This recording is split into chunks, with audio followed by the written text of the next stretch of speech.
மாறும் உலகில் மாறாத இஸ்லாம் என்ற இந்த தொடரிலே இஸ்லாம் மார்க்கத்தை மாற்ற வேண்டும் என்று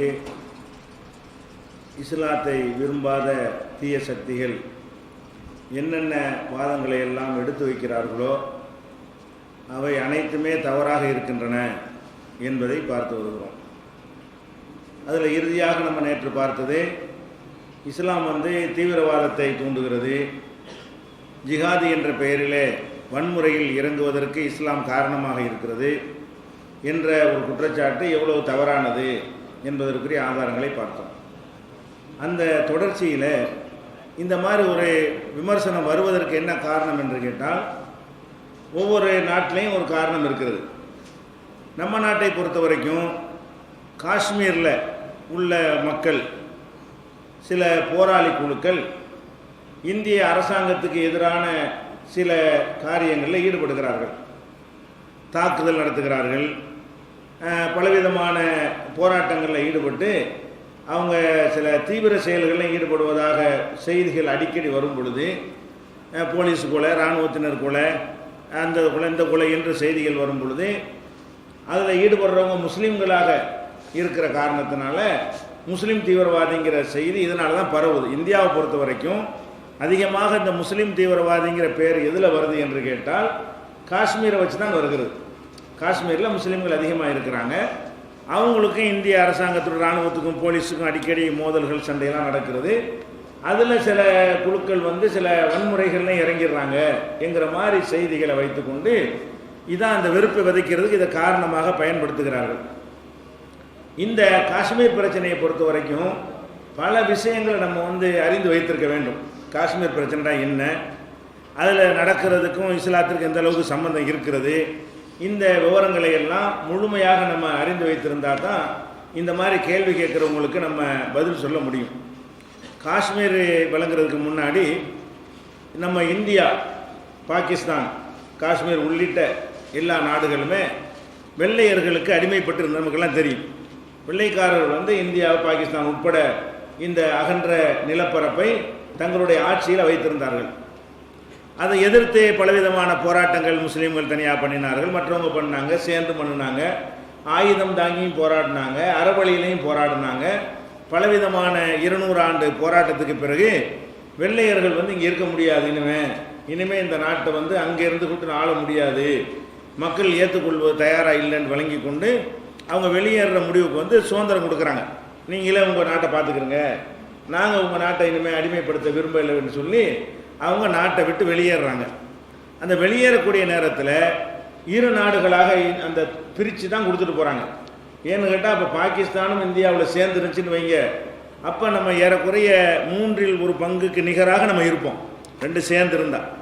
அவ்வளோ பெரிய மக்களாக இருக்கும் பொழுது எங்களுக்கு தனி நாடு வேண்டுமென்று ஜின்னாவும் கோரினார்.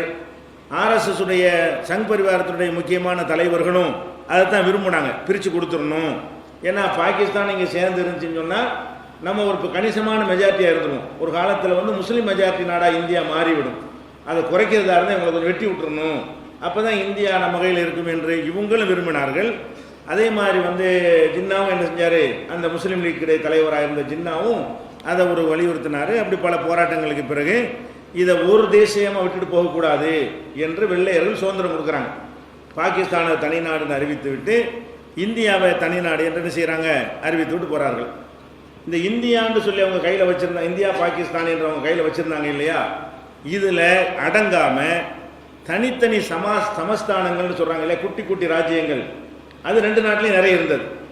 இந்தியாவுக்குள்ளே நிறைய ஊர்களில் புதுக்கோட்டை மகாராஜா, அவர் புதுக்கோட்டை மட்டும் அவர் கையில் வச்சுருப்பார். அதே மாதிரி ஹைதராபாத் நிஜாமு, இப்படி ஒவ்வொரு மாநிலத்திலையும் ஒவ்வொரு ஏரியாவுக்கும் ஒரு ராஜாக்கள் இருப்பாங்க. ஆற்காடு நவாபு, இப்படியான பகுதிகளெல்லாம் என்ன செய்வாங்க, சில சின்ன சின்ன ஆட்கள்லாம் இருந்துக்கிட்டு இருப்பாங்க. இவங்களுக்கெல்லாம் வெள்ளையர்கள் தனியாக அவங்கள ஆட்சி பண்ண உரிமை கொடுத்துருந்தாங்க. உங்களுக்கு தேவையான பாதுகாப்பை நாங்கள் தருவோம், எங்களுக்கு கப்பம் கட்டிடணும். இந்த வீரபாண்டிய கப்பம்லாம் கப்பம் கட்ட மாட்டேன்லாம் கதை எழுதுறாங்க இல்லையா, அந்த மாதிரி உள்ளது. எங்களுக்கு தேவையான பணத்தை கட்டிட்டு நீங்கள் ஆட்சி பண்ணிக்கிறங்க, வருஷத்துக்கு இவ்வளோ, மாதத்துக்கு இவ்வளோன்னு எங்களுக்கு பணம் தந்துடணும் என்று சில பேருக்கு, இந்த குட்டி சமஸ்தானங்களுக்கு அவங்க அனுமதி கொடுத்துருந்தாங்க, மன்னர் அங்கீகரிச்சிருந்தாங்க. மீதி உள்ள பகுதி அவங்க கையில் வச்சுருந்தாங்க. அப்போ சுதந்திரம் கொடுக்கும் பொழுது அவங்க பகுதியில் இருந்ததை தான் இப்போ சுதந்திரம் கொடுத்தாங்க. அவங்க கையில் இருந்த இந்தியா பாகிஸ்தான் பகுதிகளை தான் ரெண்டாக பிரித்து வச்சுட்டாங்க. அப்போ இந்த சின்ன சின்ன ராஜாக்களுடைய மேட்ரு என்ன, அதை என்ன சொல்லிட்டு போனாங்கன்னா, இந்தியா எல்லைக்குள்ளே வரக்கூடிய அந்த சமஸ்தானங்கள் வந்து அவங்க இந்தியாவோட சேர்ந்து கொள்ளணும், அவங்களுக்கு பாதுகாப்பு பிரச்சனை வரும், அவங்களுக்கு போலீஸ் ராணுவம்லாம் கிடையாது, வெள்ளைக்காரங்க இருக்கிற வரைக்கும் நாங்கள் பார்த்துக்கிட்டு வந்தோம். அதே மாதிரி பாகிஸ்தானில் இருக்கக்கூடியவங்க வந்து அவங்க என்ன செய்யணும் யோசித்து ஏதாவது ஒரு இதில் சேர்ந்து கொள்ளணும், விரும்பினால் தனியாகவும் இருந்து கொள்ளலாம், ஆனால் அது அவங்களுக்கு பாதுகாப்பாக இருக்காது. தனியாக ஒரு புதுக்கோட்டை மட்டும் தனி நாடுன்னு இந்தியா உள்ள சொல்லிக்கிட்டு இருந்தால் இந்திய அரசாங்கம் விடாது தானே. அந்த மாதிரி எல்லாம் சொல்லிவிட்டு அவங்க போயிட்டாங்க. அப்போ சுதந்திரம் கொடுக்கும்போது இந்த மாதிரி சமஸ்தானங்களுக்கு என்ன செய்யலை, சுதந்திரம் கொடுக்கல.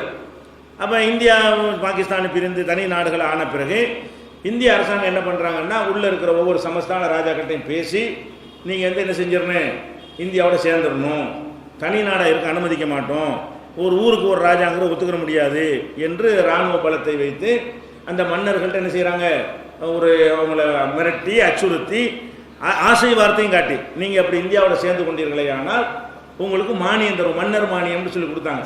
மன்னர் மானியம்னா ராஜாவாக இருந்து எவ்வளோ சம்பாதிப்பானோ அவ்வளோ பெரிய தொகை. ஒவ்வொரு மன்னருக்கு என்ன செஞ்சாங்க, தலைமுறையாக வந்து நாங்கள் என்ன செய்வோம், உங்களுக்கு மன்னர் மானியம் தருவோம், உங்களுக்கு போதுமான அளவுக்கு உங்களை செல்வாக்கூட வைத்திருப்போம், ஆனால் அரசாங்கம் பண்ணக்கூடாது, நீங்கள் அரசாங்கம் நடத்தக்கூடாது, எங்கள்கிட்ட விட்டுருணும். இதில் வந்து எல்லாரும் ஏறக்குறைய நினைஞ்சிட்டாங்க, ஒத்துக்கொண்டார்கள். 3 சமஸ்தானங்களை தவிர மற்ற எல்லா சின்ன சின்ன சமஸ்தானங்களும் இந்தியாவோட சேர்ந்து விட்டார்கள். சேர்ந்த உடனே அவங்களுக்கு மானியம் கொடுத்தாங்க. இது வரைக்கும் இந்திரா காந்தியுடைய அந்த கடைசி காலம் வரைக்கும் மானியம் கொடுத்துட்டு இருந்தாங்க.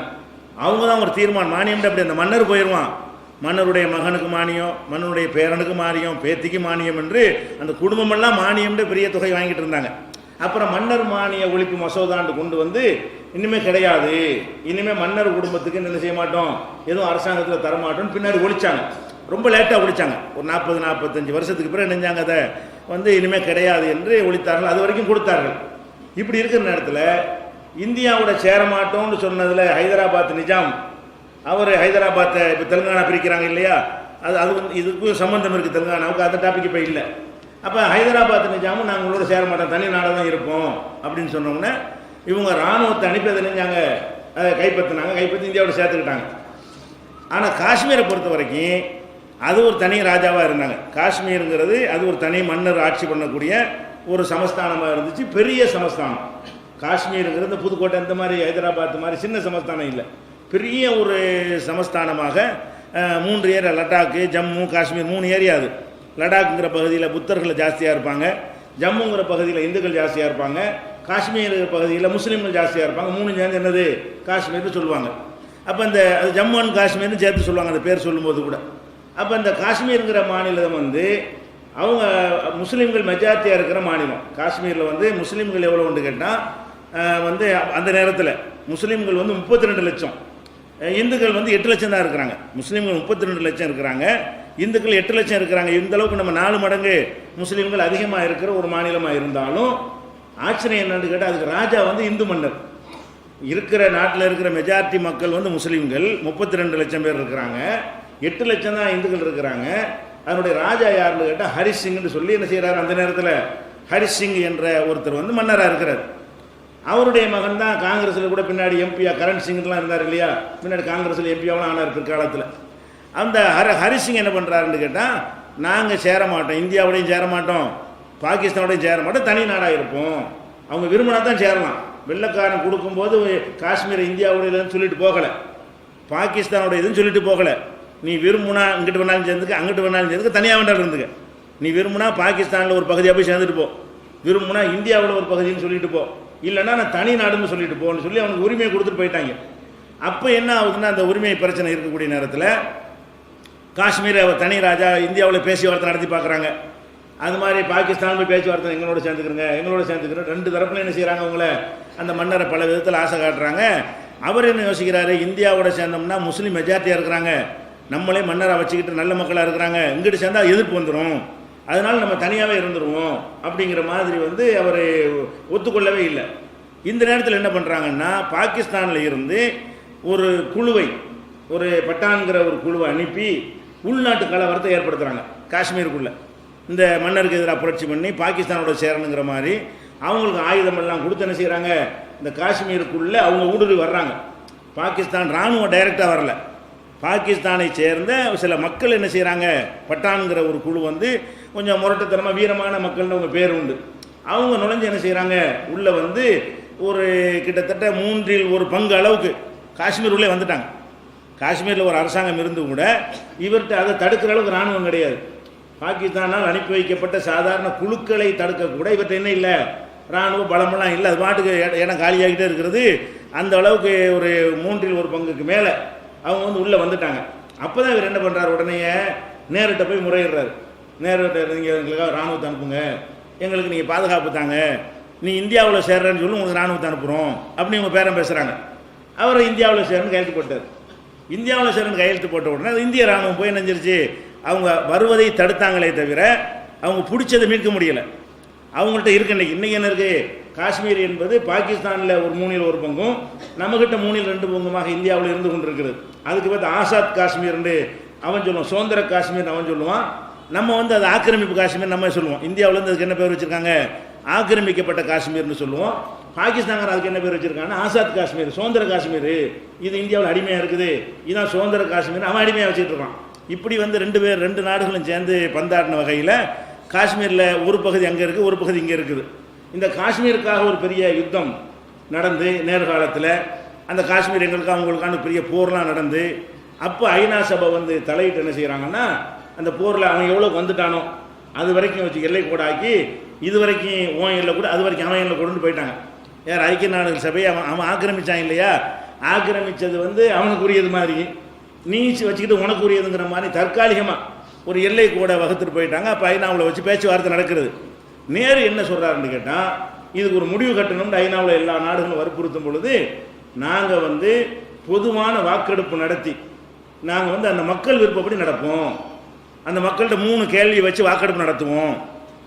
என்ன வாக்கு, பாகிஸ்தானோட சேர்கிறீர்களா, ஒரு டிக் பண்ணணும். இந்தியாவோடு சேர்கிறீர்களா, தனி நாடாக இருக்கிறீர்களா, டிக் பண்ணி மக்கள்கிட்ட கருத்து கேட்குறது. எதை அதிகமான மக்கள் விரும்புகிறார்களோ இதுக்காக தான் கேள்வி. 3 கேள்வி கேட்டு என்ன செய்யணும், வாக்கெடுப்பு நடத்த வேண்டும். மக்கள் விருப்பத்துக்கு நடந்து கொள்ளணுங்கிற நிபந்தனையை போட்டு அதை பாகிஸ்தானை ஏற்றுக்கொண்டு இந்தியாவும் ஏற்றுக்கொண்டு வந்து ஐக்கிய நாடு சபையும் அதை ஒத்துக்கொண்டு அவங்களுடைய நிர்பந்தத்தின் பேரில் 3 கையெழுத்து போடுறாங்க. ஐக்கிய நாடு சபை, நேரு வந்து பாகிஸ்தானை எல்லாம் சேர்ந்து கையெழுத்து போட்டு உடன்படிக்கை ஆகுது. இந்த அடிப்படையில் போர் நிறுத்தம் நடக்கிறது. இது வந்து சண்டை நடந்துக்கிட்டே இருக்கு. இனிமேல் நடக்கக்கூடாது என்று சொன்னால் இந்த காஷ்மீர் பிரச்சனை என்ன செய்யணும், நீங்கள் வந்து வெளியேறணும். அவங்க என்ன செய்யறாங்க, இந்த ஒப்பந்தத்தில் பாகிஸ்தான்லேருந்து வந்த நுழைஞ்சு வந்தாங்க இல்லையா, அவங்களும் வெளியேறிடணும். நுழைஞ்சு வந்த ஒரு குழுக்கள் அனுப்பி பிடிச்சாங்கல்ல, நீங்களும் பாகிஸ்தானுடைய நிர்வாகத்தை விட்டு கலட்டி அந்த ஆசாத் காஷ்மீரை வந்து விட்டுறணும். சுதந்திர காஷ்மீருங்கிற சொல்கிறீங்கல்ல, இந்தியாவும் என்ன செய்யணும், தன்னுடைய இராணுவத்தை விலக்கிக் கொள்ள வேண்டும். ஐநா சபையுடைய தலைமையில் ஒரு படையை அமைத்து அவங்க வச்சு தான் வாக்கெடுப்பு நடத்தணும். நீனும் நடத்தணும், நீ நடத்தக்கூடாது, நீனும் வெளியேறிக்க. அப்போ தான் சுதந்திரமாக தேர்தல் நடக்கும், சுதந்திரமாக கருத்துக்கு இதெல்லாம் நிபந்தனை போட்டு ஐநா சபையில் என்ன செய்கிறது, 1948 இது வந்து நிர்ணயம் பண்ணி ஒப்பந்தம் செய்கிறாங்க. அப்போ இதில் என்ன ஆச்சுன்னா, அது நடந்த ஒரு நாளாச்சு, 1947 நடந்துச்சு. நடந்தால் இதை வந்து இந்தியாவில் உள்ள அரசாங்கம் அதை ஏற்றுக்கொள்ளவில்லை, நடைமுறைப்படுத்தவில்லை. இந்திய அரசாங்கம் வெளியேறல. அவனும் வெளியேற மாட்டேங்கிறான். அவன் பிடிச்சிக்கிட்டது அவனுக்கு தான் சொல்கிறான் பாகிஸ்தான்காரன். இவனும் பிடிச்சேன்னு சொல்ல இந்தியாட்ட மன்னர் தான் ஒப்படைச்சார். மன்னர் ஒப்படைச்சாலும் மக்கள் கருத்தை வச்சு ஒரு ஒப்படைக்கலை. இவருக்கு நிறுவனம் இவர் ஒப்படைச்சா ஒரு நாட்டை ஒப்படைச்சா ஆயிருமா? அந்த மக்கள் எல்லாரும் ஏற்றுக்கொள்ளணுமா இல்லையா? மக்கள் விருப்பத்தை கேட்காம இவராக ஒப்படைச்சதுனால தான் ஐநா சபை தலையிடுறதில்ல. இப்போ என்ன பிரச்சனை, ஐநாவின் மூலம் இது அன்னைக்கு தீர்த்து இருந்தால் ஒன்றுமே கிடையாது. வாக்கெடுப்பு நடத்துவோம், இந்தியாண்ட மெஜாரிட்டி சொல்லிட்டா இந்தியா, பாகிஸ்தான் மெஜாரிட்டி சொல்ல விட்டுருப்போம், தனியாக தான் இருப்போம், இன்னொரு நாடாக இருந்துட்டு போகுது. இதான ஐநாவுடைய ஒப்பந்தம். இதை வந்து இந்தியாவும் நிறைவேற்றவில்லை, பாகிஸ்தான் நிறைவேற்றவில்லை, ஐநாவும் அதை வற்புறுத்தவில்லை. வேறு நாடாக இருந்தால் பொருளாதார தடை விதிப்போம், அது விதிப்போம்லாம் சொல்லுவாங்களே, அவங்க இப்படி பிரச்சனை இருந்துக்கிட்டே இருந்தால் தான் இவங்க வளர மாட்டாங்க. அவங்க கணக்கு என்ன, ஐநாடு அமெரிக்கா தானே, ஐநாட பேர் ஐநாவாக இருந்தாலும் ஐநாவுடைய உண்மையான தலைமை எங்கே இருக்கு, அமெரிக்காவுக்கு நலன் கருதி அந்த முடிவு எடுப்பாங்க. அமெரிக்கா என்ன பார்ப்பான், இப்படி ஒரு வாக்கெடுப்பு நடத்தி தனிநாடு ஆகிட்டா சண்டை இவங்க 2 பேரும் நடக்காத. இந்தியா எங்கிட்ட ஓடியா இருந்தாலும் பாகிஸ்தான் அங்கிட்டு போய் நடுவில் இருப்பான். அப்போ சண்டை நடக்காட்டி இவங்க டெவலப் ஆகிட்டு போய்வாங்க. இப்போ சண்டை போது நடந்துக்கிட்டு இருந்தால் அதுலேயே செலவழிச்சிட்டு இருப்பாங்க. காசு பணம் பூரா அதுக்கு தான் போயிட்டு இருக்கு. இன்னைக்கு என்ன நடந்துட்டு இருக்கிறது? இந்தியாவுடைய பாகிஸ்தானுடைய பணம் பூராவுமே இந்த எல்லை பிரச்சனைக்கு தான் அதிகமாக செலவாகி கொண்டு இருக்கிறது. இது தீர்ந்தால் இந்தியா எங்கேயோ போயிடும், சைனாவையெல்லாம் தாண்டின வல்லரசு ஆயிடும். அதுக்காக வேண்டி என்ன செய்யணும்? ஐநா சபை எங்கள் முன்னிலாம் ஒப்பந்தம் பண்ணது எங்கடான்னு கேட்க மாட்டேங்கிறான். எல்லாத்தையும் இப்போ கேட்கக்கூடிய ஐநா சபை ஏன் முன்னிலையில் 2 பேர் வெளியேறு, நாங்கள் கையில் எடுத்துக்கிறோம். ஈராக்கில் போய் செஞ்சு ஆப்கானிஸ்தானில் செஞ்சியா இல்லையா? அந்த நேட்டோ கிட்டலாம் எங்கே வச்சுன்னு தெரியல. அவங்களும் அதை வற்புறுத்த மாட்டேங்கிறாங்க, இவங்களும் அதை முன்னெடுக்க மாட்டேங்கிறாங்க. இப்போ என்ன பேசுகிறாங்க? இதை யாரும் 3ஆம் நபர் தலையீடு தேவையில்லை அப்படின்னு இந்தியா சொல்லுது. 3ஆம் நபர் தலையீடு தேவையில்லைக்கு அர்த்தம் என்ன? அந்த ஒப்பந்தம் நடக்க மாட்டேன்னு அர்த்தம். நாங்களே பார்த்துக்குருவோம், 3வது ஆள் எங்கள் 2 பேருக்கும் நாங்கள் பேசி தீர்க்கணும், அடிச்சுட்டு பார்த்துக்குருவோம், 3ஆம் நபர் தலையிடக்கூடாது என்று சொல்லுகிறது. இந்த ஒரு நிலையில தான் இங்கே உள்ளவங்க என்ன செய்கிறாங்கன்னா, இந்த சொன்ன வாக்கை மீறுறாங்க. எங்கள் கருத்தை கேட்காம அந்த மன்னர் ஒப்படைச்சிருக்கிறாரு, எங்கள் கருத்தை கேட்கணும்னு உறுதிமொழி கொடுத்தீங்க 48ல், கொடுக்குறீங்களா இல்லையான்னு சின்ன சின்ன ஆர்ப்பாட்டம் போராட்டம் நடந்துக்கிட்டே இருக்குது. இவங்க அடக்கிக்கிட்டே இருக்கிறாங்க. மேலும் கூடுது, மேலும் கூடுது. இப்போ நடக்கிறது எதுக்குன்னு கேட்டால், இந்திய அரசாங்கம் மார்க்கத்துக்கு இது நடக்கிறனால விளங்கிக்கணும். மார்க்கத்துக்கு இஸ்லாத்துக்காக அந்த சண்டைகளோ இராணுவ எதிரான மோதலோ இஸ்லாத்தை காப்பாற்றுக்க செய்கிறாங்க கிடையவே கிடையாது. எங்கள் நாட்டை நாங்கள் ஆளுவோம், இதுதான் மேட்ரு. எங்கள் மண் தனி நாடாக இருந்தது. நாடு சுதந்திரம் அடையும் போது அது இந்தியாவில் இல்லை, அது பாகிஸ்தான்லேயும் இல்லை. எங்கள் நாடு அது, எங்கள் நாடு எங்கள் நாடாக நீடிக்கணும்னு அவன் சொல்கிறான். அப்படி சொல்கிற அடிப்படையில் அவன் செய்கிறான்னு சொன்னால் இது மதமாக காரணம், எங்கள் மதத்தை நிலைநாட்டுறதுன்னு அவன் சொல்கிறான்? இல்லவே இல்லை. அப்போ மதத்திற்காக இஸ்லாத்திற்காக அவன் செஞ்சால் தான் இஸ்லாத்தோட சம்மந்தப்படுத்தணும். அவன் என்ன செய்கிறான்னு ஒரு நியாயம், அவன் பக்கம் ஒரு நியாயம் இருக்கத்தான் செய்கிறது. அது நம்ம நாட்டில் உள்ள அறிவிச்சிகளோடு என்ன செய்கிறாங்க, அதை கேட்குறாங்க, கேள்விகள் கேட்குறாங்க, ஈடுபட மாட்டேங்குது. இது என்னங்க நியாயம் இல்லாமல் இருக்கு, ஏன் போட்டு அடிச்சுட்டே இருக்கிறீங்க, எங்கள் மக்களை போட்டு கொள்றீங்க, அவனை ஏதோ பண்ணுறான், நீங்களும் ஏதோ பண்ணுறீங்க, இது தேவையா? அப்போ இந்த காஷ்மீரில் எதிர்ப்பு நாளுக்கு நாள் அதிகரிக்கிற காரணம் என்னென்னு கேட்டால், அடக்குறவங்கிற பேரில் இவங்க போய் நுழைந்து கொண்டு செய்கிற அட்டகாசம் அளவுக்கு மேலே. இராணுவத்துக்கு தனி அதிகாரம் வழங்கி சட்டம், இராணுவம் யாரை சுட்டாலும் கேள்வி கேட்க இயலாது, அந்த மாநிலத்தை மட்டும். இராணுவம் இப்போ கற்பழிச்சா கூட என்ன செய்ய முடியாது, யாருமே கேள்வி கேட்க இயலாது. அப்பாவையை சுட்டா கூட இராணுவத்துக்கு வேறு பொதுவாக இராணுவத்தை விசாரிக்கலாம். இந்த காஷ்மீருக்குன்னு ஒரு தனி சிறப்பு சட்டத்தை போட்டு இராணுவத்துக்கு சிறப்பு அதிகாரத்தை கொடுத்து என்ன செய்கிறாங்க, ஃபாரூக் அப்துல்லாலாம் கேட்குறாரு இந்த சட்டத்தை வாபஸ் பெற சொல்லி. அது இல்லை, வேறு எங்கேயும் இராணுவம் ஏதாவது செஞ்சால் மக்கள் கொந்தளிக்கலாம், கேட்கலாம், இராணுவ கோர்ட்டில் கூட வழக்கு போட்டு அவங்க நடவடிக்கை எடுக்கலாம். இவங்க என்ன செஞ்சாலும் கேள்வி கேட்கக்கூடாதுங்கிற ஒரு பாதுகாப்பு இருக்கிறதுனால சின்னதாக ஒரு ரோட்டில் இறங்கி 10 பேர் பணம் சுடுவாங்க. இதுக்கு ஏன்டா சுட்டியன்னு கேட்க இயலாது. என்ன இருந்துச்சு, பேச்சுவார்த்தை நடத்தணும், இப்போ அவங்கள கலைஞ்சு போங்கடான்னு சொல்லணும், தடியடி நடத்தணும், கண்ணீர் போக அப்படி செஞ்சு வரட்டணுமா இல்லையா? ஏதாவது ஒரு ஆர்ப்பாட்டம் ஆம்பளை வந்தாலும் சரி, பொம்பளை வந்தாலும், சின்ன பிள்ளை வந்தாலும் பட்டப்படம்னு சுட்டு தள்ளிடுவாங்க.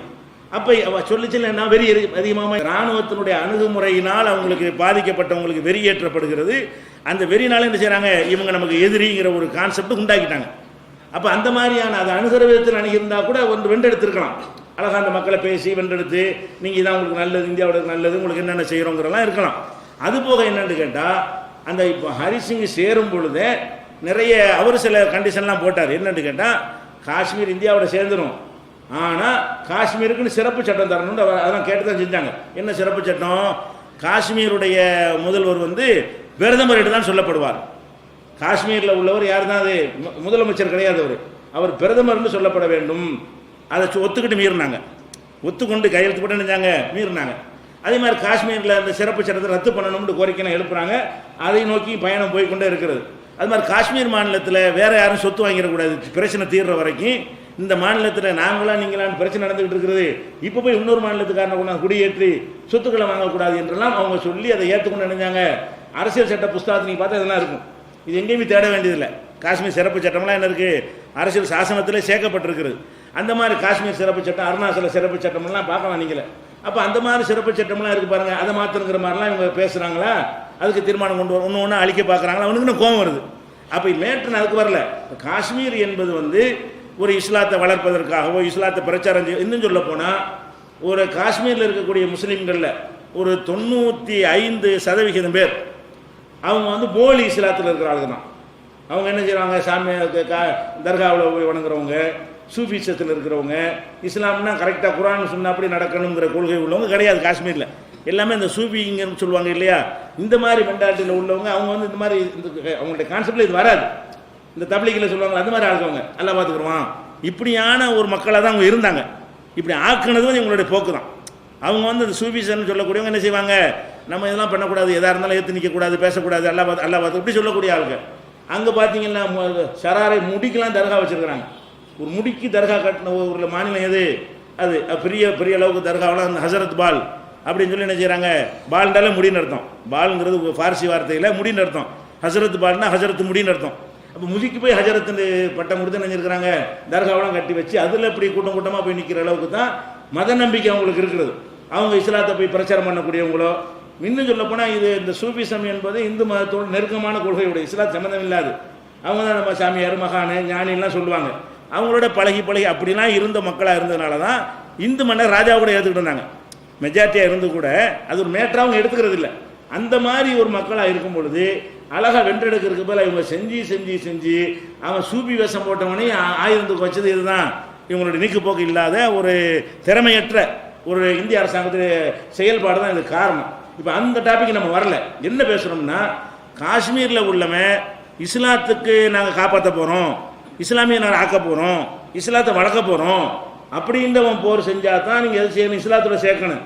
அது ஒரு சுதந்திர போர். அவனை பொறுத்த வரைக்கும் இது நம்ம எப்படி வெள்ளைக்காரன் அந்த நாட்டில் இருந்தால் வரட்டணுமா இல்லையா? வெள்ளைக்காரன் இந்த நாட்டில் இருக்கிறான், எங்கள் நாட்டில் நீ ஏன்டா வந்த அப்படிங்கிறதுக்காக வேண்டி நம்ம என்ன செஞ்சோம், நம்ம நாட்டில் உள்ள இத்தனை தலைவர்கள்லாம் போய் பெரிய பெரிய வெள்ளைக்காரனை கொண்டாங்க, ரயிலை கொளுத்துனாங்க. ஜார்ஜ் பெர்னாண்டஸ்லேருந்து அவரெல்லாம் ரயிலை கொளுத்து விட்டால்தான். அவர் இந்தியாவில் மந்திரி வரைக்கும் வந்தார். அவர் தீவிரவாதி யாராவது சொன்னாங்களா? அப்படிலாம் இருந்திருக்கிறாங்க. நேதா சுபாஷ் சந்திர போஸ் இருக்கார், இதுதான் செஞ்சார். வெள்ளைக்காரனை சுட்டு கொண்டார். ஆஷ் துறைங்கிற ஆளை வந்து நெஞ்சார், வாஞ்சிநாதன் ஒரு ஆள் சுட்டு கொண்டார். அவருக்கு ரயில்வே ஸ்டேஷன் வச்சுருக்கிறாங்க, தூத்துக்குடி பக்கத்தில் வீரவாஞ்சின்னு இருக்குல்ல, அது வந்து வாஞ்சிநாதன் ஒரு ஆள் என்ன செய்கிறார், அந்த இடத்துல வச்சு வெள்ளைக்கார துறை ரயிலில் ஏறி சுட்டு கொள்றாரு.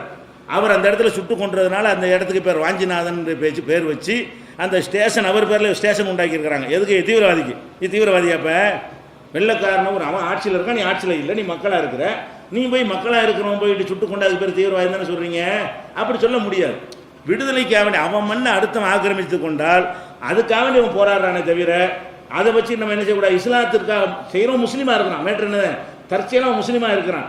அவன் முஸ்லீமாக இல்லாமல் இருந்தாலும் இப்படி நடந்திருந்தால் இது நடந்திருக்கும். அங்கே உள்ள முஸ்லீமாக இல்லாமல் இருந்தால் கூட நாங்கள் தனி நாடத்தான் இருப்போம் என்று அவனுக்கு கோரிக்கை வைத்திருந்தானே, ஆனால் இவங்க அடக்கினார்களே, ஆனால் எதற்குத்தான் செய்வான். அப்போ இது வந்து ஒரு எல்லை பிரச்சனைக்கு நடக்கக்கூடிய ஒரு மேட்டரை தான் இஸ்லாமிய தீவிரவாதன்ற எவ்வளோ பெரிய சூழ்ச்சின்னு பாருங்கள். என்ன நடப்பு அதை சொல்லிட்டு போ. அவங்க மண்ணை மீட்டு கேட்குறாங்க, தனி நாடாக கேட்குறாங்க, அவங்க இஸ்லாத்துக்காக கேட்கல, அவங்க கையில் இருந்த ஒரு ஆட்சி எப்படி நீங்கள் கைப்பற்றிக்கிட்டீங்கன்னு ரெண்டு நாட்டையும் நோக்கி கேட்குறாங்க அப்படிங்கிற மாதிரி வந்து அதை எடுத்துக்கொண்டு இருந்தார்களே, ஆனால் பஞ்சாயத்தை இருக்காது. அப்போ இந்த காஷ்மீரில் டெய்லி இதாக நடக்குது என்றாலும் என்னது, இவங்க செஞ்சதுக்கு பதிலடி தான் எதாவது செய்யணும். சும்மா தெருவில் ஒரு அப்பாவை சுட்டு கொண்டுட்டு என்ன செய்து பயங்கரவாதின்றாங்க, கடைசியில் பார்த்து அப்பாவின்னு தெரிய வரும், போலி எனக்கு ஒன்று மக்கள் கொந்தளிப்பாங்க, அதில் 10 பேர் சுட்டு தருவான். அப்போ அதில் 4 பேர் என்ன செய்வான், அவன் போய் துப்பாக்கி திருப்பி 4 பேர் சுட்டு தருவான். எல்லாமே ஒரு பதிலடியாக அந்த அப்பாவி மக்கள் என்ன செய்கிறாங்க, ஆயுதம் தூக்க வேண்டிய நாளைக்கு தள்ளப்பட்டிருக்கிறார்கள். சரி, அது என்னவோ இருக்கட்டும், அவன் செய்கிறது சரியா தவறு, அதுக்கு நான் போகலை. இதுக்கு ஏன் இஸ்லாமிய கலருக்கு பூசுகிறேன்? இது உலகம் பூரா நடக்குதா இல்லையா? அங்கே மட்டுமா நடக்குது? அப்போ இந்தியாவில் வந்து ஆந்திராவில் என்ன நடந்துகிட்டு இருக்கிறது, ஆந்திராவில் மாவோயிஸ்டுகள் இருக்கிறாங்க, அவங்க கையில் சில பகுதிகள் இருக்கிறது, அங்கே உள்ளுக்குள்ளே நுழைய முடியாது. போலீஸு, இராணுவம், கவர்னர், கலெக்டர் யாரும் உள்ளே நுழைய முடியாது. அவங்க கையில் தான் ஆட்சியை வச்சுக்கிட்டு இருக்கான். உள்ளே நுழைஞ்சா வெட்டி தள்ளிப்படுவான். போலீஸாக இருந்தாலும் சுடுவான், யாராக இருந்தாலும் சுடுவான். அந்த சில பகுதிகள், கிராமப்புற பகுதிகளில், பின்தங்கின பகுதிகளில் நுழைய முடியாத அளவுக்கு என்ன செய்கிறான் அவன் வந்து இந்த மாதிரி இதே மாதிரி காஷ்மீரில் செய்கிற மாதிரியான வேலைகளை விட அதிகமாக, காஷ்மீரில் கூட ரொம்ப குறைவாக இருக்கிறது, அதை விட அதிகமான அளவில் ஆந்திராவில் இந்த மாவோயிஸ்டுகள் பகுதியில் இருக்கக்கூடிய இடங்களில் இந்த வன்முறைகள் நடக்கிறது. அப்போ நீ என்ன பண்ணணும், அவன் பேர் ஒரு ராமசாமி கந்தசாமின்னு தானே இருக்கும். அப்போ இந்து தீவிரவாதின்னு சொல்லாத. இதில் உள்ளவன் அப்துல் கார்னு தான் முஸ்லீம் தீவிரவாதிங்க இல்லைப்பா. ஆந்திராவில் இதை செய்கிற ஆளுடைய பேர் என்னவா இருக்கும், நக்சலைட்டுன்னு சொல்கிறவங்க அப்துல் காரா இருப்பாரா, இப்ராஹிமாவா இருப்பார். அப்போ ஆந்திராவில் அவர்கள் என்னவா இருக்கிறார்கள்னு கேட்டிங்கன்னா, நாங்கள் மதத்தில் நம்பிக்கையில்னு அவங்க சொன்னாலும் அரசியல் சட்டப்படி அவங்க மதத்தில் இருக்கிறாங்க, அவங்க இந்தியில் தான் வருவாங்க. அப்போ அவனுடைய பெயர் அப்படி தான் இருக்கிறது. அப்போ அவனுடைய பெயர்கள் அந்த மாதிரி இருக்கக்கூடிய நேரத்தில் அதை வச்சுக்கிட்டு நீங்கள் சொல்வதாக இருந்தால் எப்படி சொல்லணும், ஆந்திராவில் இதே மாதிரி நடக்குது, இந்து தீவிரவாதிகள் வந்து என்ன செய்கிறாங்க, அட்டூழியம் பண்ணுகிறார்கள், எவனாச்சும் இது பார்த்துருக்கிறீங்களா? முஸ்லீமாக இருக்கிறவன் செஞ்சான்னா அவன் முஸ்லீமுக்காக அவன் செஞ்சால் தான் நீங்கள் என்ன செய்யணும், அதை பேசணும். இஸ்லாத்துக்காக செஞ்சால் தான் இஸ்லாத்தோட சேர்க்கணும். அவன் எங்கள் இடத்த ஏன்டா நீ பிடிச்சிக்கிட்டேன்னு கேட்குறான். நம்ம எப்படி வெள்ளைக்காரனை கேட்டோமோ அது மாதிரி நம்ம எப்படி வெள்ளைக்காரனை எதிர்த்து என்னென்ன போராட்டங்கள்லாம் பகத்சிங் பண்ணானோ, நம்ம பண்ணமோ, எல்லாரும் பண்ணாங்களோ, அந்த மாதிரியான வேலையை வந்து அவன் செய்கிறான் என்றால் அதை பேசுங்க. அவர்கள் தீவிரவாதிகளாக இருக்கிறார்கள்னு சொல்லி தொலைச்சிட்டு போங்க. அதையும் இஸ்லாத்தோட தொடர்படுத்துறீங்க. இஸ்லாமுக்காக அவன் செஞ்சானா, இஸ்லாம மேட்ரு, இஸ்லாமா இந்து மதமாங்கிற டாபிக் எங்கே ஓடிக்கிட்டு இருக்கிறது. எங்கள் நாட்டு நீ ஆக்கிரமிக்கிறியாங்கிற டாபிக் தான் நம்ம பேசிக்கிட்டு இருக்கிறான். அதை பேச்சு ஒரு பைசலா பண்ணுங்க, இல்லாட்டி என்ன சொல்லி தொலைஞ்சிட்டு போங்க. அதுக்கே இஸ்லாமிய தீவிரவாதம்ங்கிற வார்த்தை எதற்கு சொல்ல வேண்டும்? அதான் என்னுடைய கேள்வி. அப்போ இந்த கேள்வியை நம்ம என்ன செய்யணும், மக்கள்கிட்ட வைக்கணும். அதே மாதிரி ஆந்திராவில் இருக்கிற மாதிரி பீகாரில் இவனாச்சும் ஒரு மாநிலத்தில் இருக்கிறான், காஷ்மீரில் மட்டும்தான் இருக்கிறான். அதுலேயும் வந்து லடாக்கு ஜம்மு பகுதியெலாம் இருக்க மாட்டான், சின்ன லெவலில் இருக்கிறனால இருக்க மாட்டான். காஷ்மீர் பகுதியெலாம் இவன் அடக்குமுறைலாம் ஜாஸ்தியாக இருக்கிறது. ஆனால் பீகாரில் நடக்கிறது அங்கேயும் மாவோயிஸ்ட்டுகளுக்கு கீழே தான் பல பகுதிகள் இருக்குது, இன்னும் நுழைய முடியாது. அதெல்லாம் பார்க்குறோம். ஜார்க்கண்டில் இருக்கிறாங்க, ஜார்க்கண்ட் மாநிலத்தில் என்ன செய்கிறாங்க, எந்தளவுக்கு பெரிய மந்திரி முக்கியமான தலைவர்கள்லாம் போட்டு தள்ளிவிட்டாங்க. காங்கிரஸ்காரர்களை, பெரிய பெரிய லீடர்கள், அமைச்சர்கள் அவங்கெல்லாம் போட்டு கொண்டுட்டு இருக்கிறாங்க. போலீஸ்காரங்களும் நிறைய கொள்றாங்க. அதிகமான சாவுகள் அவங்களால் ஏற்படுத்தப்படுகிறது. எதை நீங்கள் பயங்கரவாதம் சித்தரிக்கிறீங்களோ காஷ்மீரில், அதை விட பல மடங்கு அதிகமாக. காஷ்மீரில் எவ்வளோ நடக்குதுன்னு ஒரு லிஸ்ட்டை எடுங்க. 6 மாதத்தில் காஷ்மீரில் எத்தனை நடந்திருக்குன்னு சொல்லி 6 மாதத்தில் ஜார்க்கண்ட் என்ன நடக்குன்னு எடுங்க. எது கூட இருக்கும், பன்மடங்கு ஜார்க்கண்டில் அதிகமாக இருக்கும். அதை செய்தவர்கள் முஸ்லீமா இஸ்லாம்ங்கிற பேரில் செஞ்சாங்க. அப்போ அவங்கெல்லாம் இருக்கும்போது அதுக்கு ஒரு பேரை சொன்னான்னு என்ன செய்யணும், அதுக்கும் இந்து திருவாரூர் சொல்லணுமா இல்லையா? வேணும்னு செய்கிறாங்க. எதுக்கு? இதை வச்சாவது இஸ்லாமிய வளர்ச்சியை தரக்கணும். காஷ்மீரே இவங்களுக்கு மேட்ரு கிடையாது. மேட்ரு என்னன்னு கேட்டால் இப்படி கொஞ்சம் கொஞ்சமாக இஸ்லாத்துக்கு போயிட்டு இருக்கிறாங்க. என்னடா செய்கிறது, கொள்கை விமர்சனம் பண்ண முடியலை, நம்ம கொள்கை உங்களோட சிறந்ததுன்னு சொல்ல முடியலை, நேரடியாக வாதம் பண்ணுறதுக்கு முடியலை. எப்படி இந்த ஆனால் மக்கள் போய்கிட்டே இருக்கிறாங்க, வளர்ந்துக்கிட்டே இருக்கிறாங்க. நாளுக்கு நாள் என்ன செய்யுது, உங்களுடைய எண்ணிக்கை ஜாஸ்தியாகிட்டே இருக்கிறது. அமெரிக்காவுடைய அறிக்கைலாம் வருது இல்லையா, 23 கோடியாக போயிடுவாங்க, 43 கோடியாக போயிடுவாங்கன்னு. இதெல்லாம் அரண்டு போய் என்ன பண்ணுறாங்கன்னு கேட்டால், அப்போ மக்கள்கிட்ட வெறுப்பு, பயங்கரவாதி பயங்கரவாதி நெருங்க மாட்டான்ல, பயங்கரவாதின்னு சித்தரிச்சோமே. ஆனால் யாரும் இஸ்லாத்துக்கு போக மாட்டான். ஆனால் அது பொய்யாகிட்டு நம்ம அன்றைக்கி சொல்லிட்டோம். சொல்கிறதுனால தான் இஸ்லாத்தை வந்து பார்க்குறான், இஸ்லாத்தை ஆய்வு செய்கிறான். அவங்க என்ன இது, அதுக்காகத்தான் இந்த இஸ்லாத்தோடு சேர்க்கிறார்கள் என்பதை நீங்கள் என்ன செய்யணும், காஷ்மீர் விஷயத்தை புரிந்து கொள்ள வேண்டும். அதே மாதிரி சத்தீஸ்கரில், ஒடிசாவில், ஒரிசா, இப்போ ஒடிசாவில், மகாராஷ்டிராவில், இங்கெல்லாம் அவங்க ஆதிக்கம் ஜாஸ்தியாக இருக்கிறது. யார் ஆதிக்கம்? நக்சலைட்டுன்னு சொல்லக்கூடிய மாவோயிஸ்டுகளுடைய ஆதிக்கம் ஜாஸ்தியாக இருக்கிறது. இங்கெல்லாம் அதிகமான ஆயுதம் தாங்கி போராடக்கூடிய குழுக்கள் அங்கே இருக்கிறார்கள். இவனை விட முறைப்படுத்தப்பட்ட இராணுவத்தை போல செயல்படக்கூடியவர்கள் அங்கே இருக்கிறார்கள். இராணுவம் நின்றா கூட எழுத்து நின்று இராணுவத்தில் 10 பேரை காலி பண்ணி தான் அவன் 10 பேர் சாவுவான். அந்த மாதிரி ஒரு முறைப்படுத்த ஹெலிகாப்டர் மூலம் தாக்குதல் நடத்த யோசிக்கிறோங்கிறாங்க. அப்போ எந்த அளவுக்கு கலந்துருக்கான்னு பாருங்கள். ஹெலிகாப்டர் மூலமாக சுக்குலாவை யார் முக்கியமான ஒருத்தர் போட்டு கொண்டாங்க, முக்கியமான ஒரு ஆள் காங்கிரஸில், அவரை போட்டு தள்ளின பேர் என்ன செய்கிறாங்க, ஹெலிகாப்டர் மூலமாக தாக்கலாமான்னு சொல்லி உள்நாட்டு மக்கள் மேலே குண்டு போட்டு தாக்குறேன்னு அர்த்தம். அப்படி தாக்கலாமான்னு யோசிக்கிற அளவுக்கு அவங்களுடைய பதிலடி இருக்குது. அதுக்கு என்ன பேர், நாங்கள் அவன் மதத்துக்கு செய்யறான்னு நாங்கள் சொல்லலை. ஆனால் இதை நீ சொன்ன அதையும் சொல்லுங்கிறோம். நம்ம நக்சலைட்டை அவன் வந்து இந்து மதத்துக்கு அவன் செய்யலை, அவன் ஏழை மக்களை கொடுக்குறாங்க என்பதற்கு தான் செய்கிறான். ஆதிக்க சக்திகள் வந்து என்ன செய்கிறாங்க, போலீஸ், இராணுவம் எல்லாம் பணக்காரங்க சாதமாக இருக்குது, நிலப்பிறப்புகள் இருக்காங்க இல்லையா, அவங்களுக்கு சப்போர்ட்டாக இருக்குது, ஏழை விவசாயிகளை சுரண்டுது. இந்த காரணத்துக்கு தான் ஏழை மக்களை திரட்டி கொண்டு போராடுறான். உண்மை இதுதான். அதே மாதிரி காஷ்மீர்லேயும் ஒரு உண்மை இருக்குது. ரெண்டுலேயும் உண்மையை பேசு, அதில் பொய்யை பேசணும், இதில் இந்த மாதிரி பொய் பேசு. நம்ம என்ன கேட்குறோம், இந்த மக்கள் வந்து மதத்துக்கு போராடல, நம்ம நக்சலைட்டுகள் வந்து இந்துக்களை நம்ம சொல்லவில்லை, அவங்க ஒரு கொள்கைக்கு தான் போராடுறாங்க. அவங்க பக்கம் சில நியாயங்கள் இருக்குது, பேசி அவங்களுக்கு நியாயம் வழங்கணும். நம்ம என்ன கேட்குறோம் என்றால், காஷ்மீரில் உள்ளதுக்கு சொன்ன அதே வார்த்தை இதுக்கே நீங்கள் மீடியாக்கள் சொல்ல மாட்டேங்கிறாங்க. அப்போ உங்கள் மதம் உங்கள் இனத்து பேரில் வச்சுருந்தா சொல்ல மாட்டீங்க, எங்கள் இனம் எங்கள் மதத்து பேரில் ஒருத்தன் தானே மதத்தை சேர்த்துருவீங்களா? அதுதான் நமக்கு இந்த பேர் கெடுத்தது. காரணம் என்ன, டெய்லி பேப்பரில் முஸ்லீம் சொல்ல, முஸ்லீம் பேரங்காது, இப்படியே முஸ்லீம் போட்டு விட்டோன்னு என்ன ஆகிடுது, இப்படி அதில் வெற்றி கண்டிருக்கிறா. இதை பார்க்குறோம். இது மாவோயிஸ்ட் மட்டும்தான் இங்கே இருக்கிறான், உல்ஃபா தீவிரவாதின்னு இருக்கிறான். அஸ்ஸாமில் காஷ்மீருக்கு அடுத்து முஸ்லீம்கள் அதிகமாக உள்ள மாநிலம் அஸ்ஸாம். இந்தியாவில் வந்து காஷ்மீருக்கு அடுத்தபடியாக முஸ்லீம்கள் அதிகமாக அங்கே இருக்கிறாங்க, அஸ்ஸாமில் தான் இருக்கிறாங்க. ஏற்கனவே 25% மேலே அங்கே இருக்கிறாங்க. அப்போ அஸ்ஸாமில் என்ன செய்கிறாங்கன்னு கேட்டால், இந்த முஸ்லீம்கள் வளர்ச்சி அதிகமாகிறதுக்கு என்ன செய்கிறான், ஒரு ஆத்திரப்பட்டு ஒரு குழு உண்டாகி இதை எப்படி செய்கிறான்னா, வங்காளதேசத்தில் குடியேறிட்டாங்க. அதுக்கு ஏற்கனவே முஸ்லீம்கள் அதிகமாக உள்ள ஒரு பகுதி, அதிகமாக இருக்கிறதுக்கு ஒரு காரணம் கற்பிக்கணுமா இல்லையா?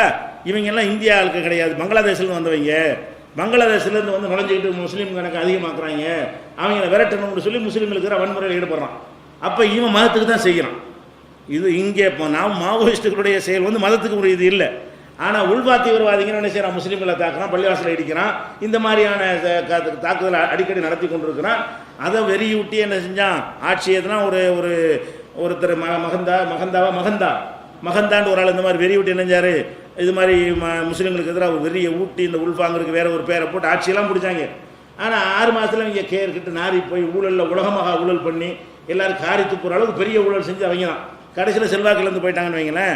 இப்படியான வேலைகளை செய்கிறாங்களே. இப்போ நம்ம என்ன கேட்குறோம்னு கேட்டால், அந்த உள்ஃபாங்கிறவன் யார், அவன் முஸ்லீம்களை ஒழிக்கிறதுக்கு தானே ஒரு இயக்கம் கட்டிகிட்டு இருக்கிறான். இந்த சங் பரிவார சப்போர்ட்டில் அவன் செஞ்சுட்டு இருக்கிறான், ஆயுதங்களை தாங்கி செஞ்சுட்டு இருக்கிறான். அவனுக்கே எந்த தீவிரம் சொல்ல மாட்டேங்கிறீங்க. அப்போ முஸ்லீம் செஞ்ச உடனே மதத்தை சேர்த்து சொல்கிறதுனால தான் பொதுமக்கள் மத்தியில் என்ன வருது, முஸ்லீம்னாலே இப்படி தான், எல்லாத்தையும் கரெக்டாக நியூஸ் கொடுத்தீங்கன்னா அப்படி வராது. இவன் தான் ஜாஸ்தியாக இருக்கிறான், முஸ்லீம்கள் செய்கிற எண்ணிக்கையை விட இவர்கள் தான் அதிகமாக இருக்கிறார்கள். அப்போ இதுதான் இந்த தீவிரவாதிகள் வர்றதுக்குரிய காரணம். அதுபோக இன்னும் சில காரணம் என்ன, அங்கங்கே குண்டு வைக்கிறது, இந்த மாதிரி சில செயல்கள் நடக்கிறது. சில காரியங்களை நம்ம முஸ்லீம்களை சேர்ந்தவனு செய்யலாம், மறுக்க முடியாது. உள்ளதை பேசணும் எப்போதுமே. நம்மளில் உள்ள சில கிற்கனும் செய்கிறான். ஆனால் நாட்டில் நடந்த குண்டு வெடிப்புகளை எல்லாம் எடுத்துக்கிட்டீங்கன்னு சொன்னால் மிக சில விஷயங்களை இவன் செய்திருக்கிறான். அதிகமான விஷயங்களை யார் செஞ்சிருக்கிறா, சங் பரிவாரம் செஞ்சிருக்கிறாங்க. அப்போ அவங்களே நீங்கள் எந்த தீவிரம் சொல்ல மாட்டேங்கிறீங்க. அசிமான் நந்தாண்டு ஒருத்தர் கைது செய்யப்பட்டார், அவர் யார்? பிரக்யா சிங் சாமியார் கைது செய்யப்பட்டாங்க, அவங்க யார்? அப்போ மடங்களில் நுழைஞ்சி நிறைய ஆதாரம்லாம் கைப்பற்றினாங்க, அவங்கெல்லாம் யார்? அப்போ ஆதாரத்தோட மத்திய அரசாங்கம் வெளியிடுகிறது, இவங்க சங் பரிவாரத்தில் தொடர்பில் உள்ளவங்க, முக்கிய பொறுப்பில் உள்ளவங்க என்னென்னாரு என்றெல்லாம் ஆதாரத்தை காட்டுகிறது. எதில்? பல குண்டு வெடிப்புகளில். எந்த அளவுக்கு என்ன குண்டு வைத்து விட்டு அவன் பேரை முஸ்லீம் பேரை மாற்றிட்டு குண்டு வைக்கிறான். அப்போ முஸ்லீம் தான் வச்சான்னு சித்தரிக்கிற அளவுக்கு. இது சம்பந்தமாக ஜூனியர் உடனில் கூட அந்த பேட்டியில் நம்ம வெறும் ஆதாரத்தோடு சொல்லியிருக்கிறோம், அதை நீங்கள் பார்த்துருப்பீர்கள். அப்போ இந்த மாதிரி செய்யும்போது என்ன பண்ணுறான்னு கேட்டால், முஸ்லீம் ஒன்னொருண்டை செய்வான் பாருங்க, அதை பூரா முஸ்லீம் தீவிரவாதின்றது ஓட்டு நடந்து யாருன்னு கண்டுபிடிக்க முடியாமல் இருக்கும்ல, அதை நம்ம இவங்க செய்கிறது தான். இவங்க செய்கிற என்ன செய்ய, முஸ்லீம் தீவிரவாதி, அவனை தேடுகிறார்கள் போலீஸ், இவனை தேடுகிறார்கள், இப்படின்னு போட்டு பரப்புற காரணத்தினால தான் என்ன வருது, முஸ்லீம்ங்கிற ஒரு இது கருத்து வருதே தவிர குண்டு வெடிப்பு விஷயங்களை எடுத்துக்கொண்டாலும் அதிக அளவில் செய்தவர்கள் யாருன்னு கேட்டால் இவனு செய்கிறான். முஸ்லீம் செய்யணும், அதுக்கு இஸ்லாத்து சம்மந்தம் இல்லைன்னு சொல்லிவிட்டோம். அதே நேரத்தில் மற்ற சமுதாயத்தை சேர்ந்த தீவிரவாத வெறி கொண்டவர்கள் அதிக அளவில் செய்கிறார்கள். முஸ்லீம்களை ஒழிக்கணும் என்பதற்கும் செய்வார்கள். இப்படி செஞ்சால் முஸ்லீம்களை பழி போடலாம், பழி போட்டு என்ன செய்யலாம், அவங்கள தனிமைப்படுத்திடலாம், அவங்களோட வளர்ச்சியை தடுக்கலாம் என்பதற்கும் செய்வார்கள். அவங்க ஆட்களை கொண்டு விட்டு என்ன செய்வாங்க, விநாயகர் செருப்பு மாலையை போட்டு முஸ்லீம் செஞ்சாங்கிறது, கலவரம் உண்டாகும், அது ஆதாயம் அடைகிறது. அவங்க அலுவலகத்தை அவங்கள குண்டு வச்சுக்கிறது. இப்படியெல்லாம் சம்பவங்கள் நிறைய RSS அலுவலகத்துக்கு தென்காசியில் குண்டு வச்சுக்கிட்டாங்க, முஸ்லீம்களை கைது செய்யணும் நோட்டீஸ் விட்டுனாங்க. அடுத்த நாள் பார்த்து அவன் தான் வச்சான், கண்டுபிடிச்சி போலீஸ் என்ன செய்யுது, அவனை அரெஸ்ட் பண்ணுது. இந்த மாதிரியான சம்பவங்கள்லாம் நிறைய, 1-2 இல்லை. இப்போ கூட இந்த சேலத்தில் ஒரு சம்பவம், ஒரு கொலை நடந்தது, யாருடைய போலீஸ் அறிவிக்கவே இல்லை. அவங்க அத்துவாணி வரும்பொழுது ஏதோ பைப்பொடி கொண்டு வச்சார், 4 பேர் தலைமுறை இருக்காங்கல்ல, அவங்கள தான் தேடி படம் போட்டாங்களே தவிர இந்த கொலையில் இவங்க சம்மந்தப்பட்டாங்கன்னு போலீஸ் சொல்லவே இல்லை. இவன் என்ன செய்கிறான், பேப்பருக்காரன் அவ்வளோ பேரும் ஏகமானதாக முடிவெடுத்துக்கொண்டு இதில் சம்பந்தமுடைய முஸ்லீம் தீவிரவாதிகள் 4 பேரை தேடி இதில் சம்பந்தம்னு போலீஸ் சொல்லவே இல்லை. அவங்க தேடுறதுலாம் வேறு கேஸுக்கு தேடுறாங்க. எந்த கேஸுக்கு தேடுறாங்க, ஏற்கனவே தலைமறைவாக இருக்கிற எல்லாத்தையும் பிடி அப்படிங்கிற ஒரு கான்செப்டை தான் இந்த சம்பவம் நடந்தோன்னே எல்லாத்தையும் பிடிக்க சொன்ன வகையில் தேடுறாங்களே தவிர இந்த 4 பேர் படத்தை போட்டாங்களே, அரசாங்க அறிக்கையில் பாருங்கள், அரசாங்க அறிக்கையில் என்ன இருக்காது, இந்த மாதிரி வாசகம் இருக்காது. இந்த மாதிரி இந்த சேலத்தில் நடந்த ரமேஷ் என்பவருடைய கொலையில் இந்த 4 பேரும் சம்மந்தப்பட்டு இருக்கிறார்கள் அப்படின்னு போலீஸ் சொன்னிச்சா? சொல்லவே இல்லை. அது யார் சொல்கிறா, அவங்க ரெண்டையும் தனித்தனி சம்பவம் தேடும்போது அப்படி பேப்பர்காரன் என்ன பண்ணுறான், முஸ்லீம்களோட சேர்த்து சம்மந்தப்பட்டு சொல்லக்கூடிய காட்சியை பார்க்குறீங்க. இன்னைக்கு வரைக்கும் இந்த சேலத்தினுடைய படுகொலையை செய்தவர்கள் முஸ்லீம்கள் என்று ஒரு ஆளை பிடிக்கவும் இல்லை, போலீஸ் சொல்லவும் இல்லை. தலைமறைவாக இருக்கிற யாரையாவது பிடிச்சா கூட வேறு கேஸுக்கு பிடிக்கிறாங்க, இதுக்கு இல்லை. ஆனால் இதனோட சம்மந்தப்படுத்துகிற காட்சியெல்லாம் உண்மையை மறைத்து பாதி உண்மையோட பாதியை பொய்ய கலந்தெல்லாம் சொல்லி அந்த விஷயங்கள் என்ன செய்கிறாங்க, செய்து கொண்டிருக்கிறார்கள். இதுதான் காரணம். அப்போ இது முஸ்லீம் தீவிரவாதம் வர்றதுக்கு, இந்தியாவில் வருவதற்கு காரணம் விளங்கிக்கிட்டீங்க. ஒன்று, அவன் வேற ஒரு காரணத்துக்காக போராடுவான், பாதிக்கப்பட்டதுக்காக போராடுவான், தற்செயலாக முஸ்லீமாக இருக்கிறான், அதனால இஸ்லாத்துக்கு சம்மந்தப்படுத்துகிறாங்க. ஒன்று.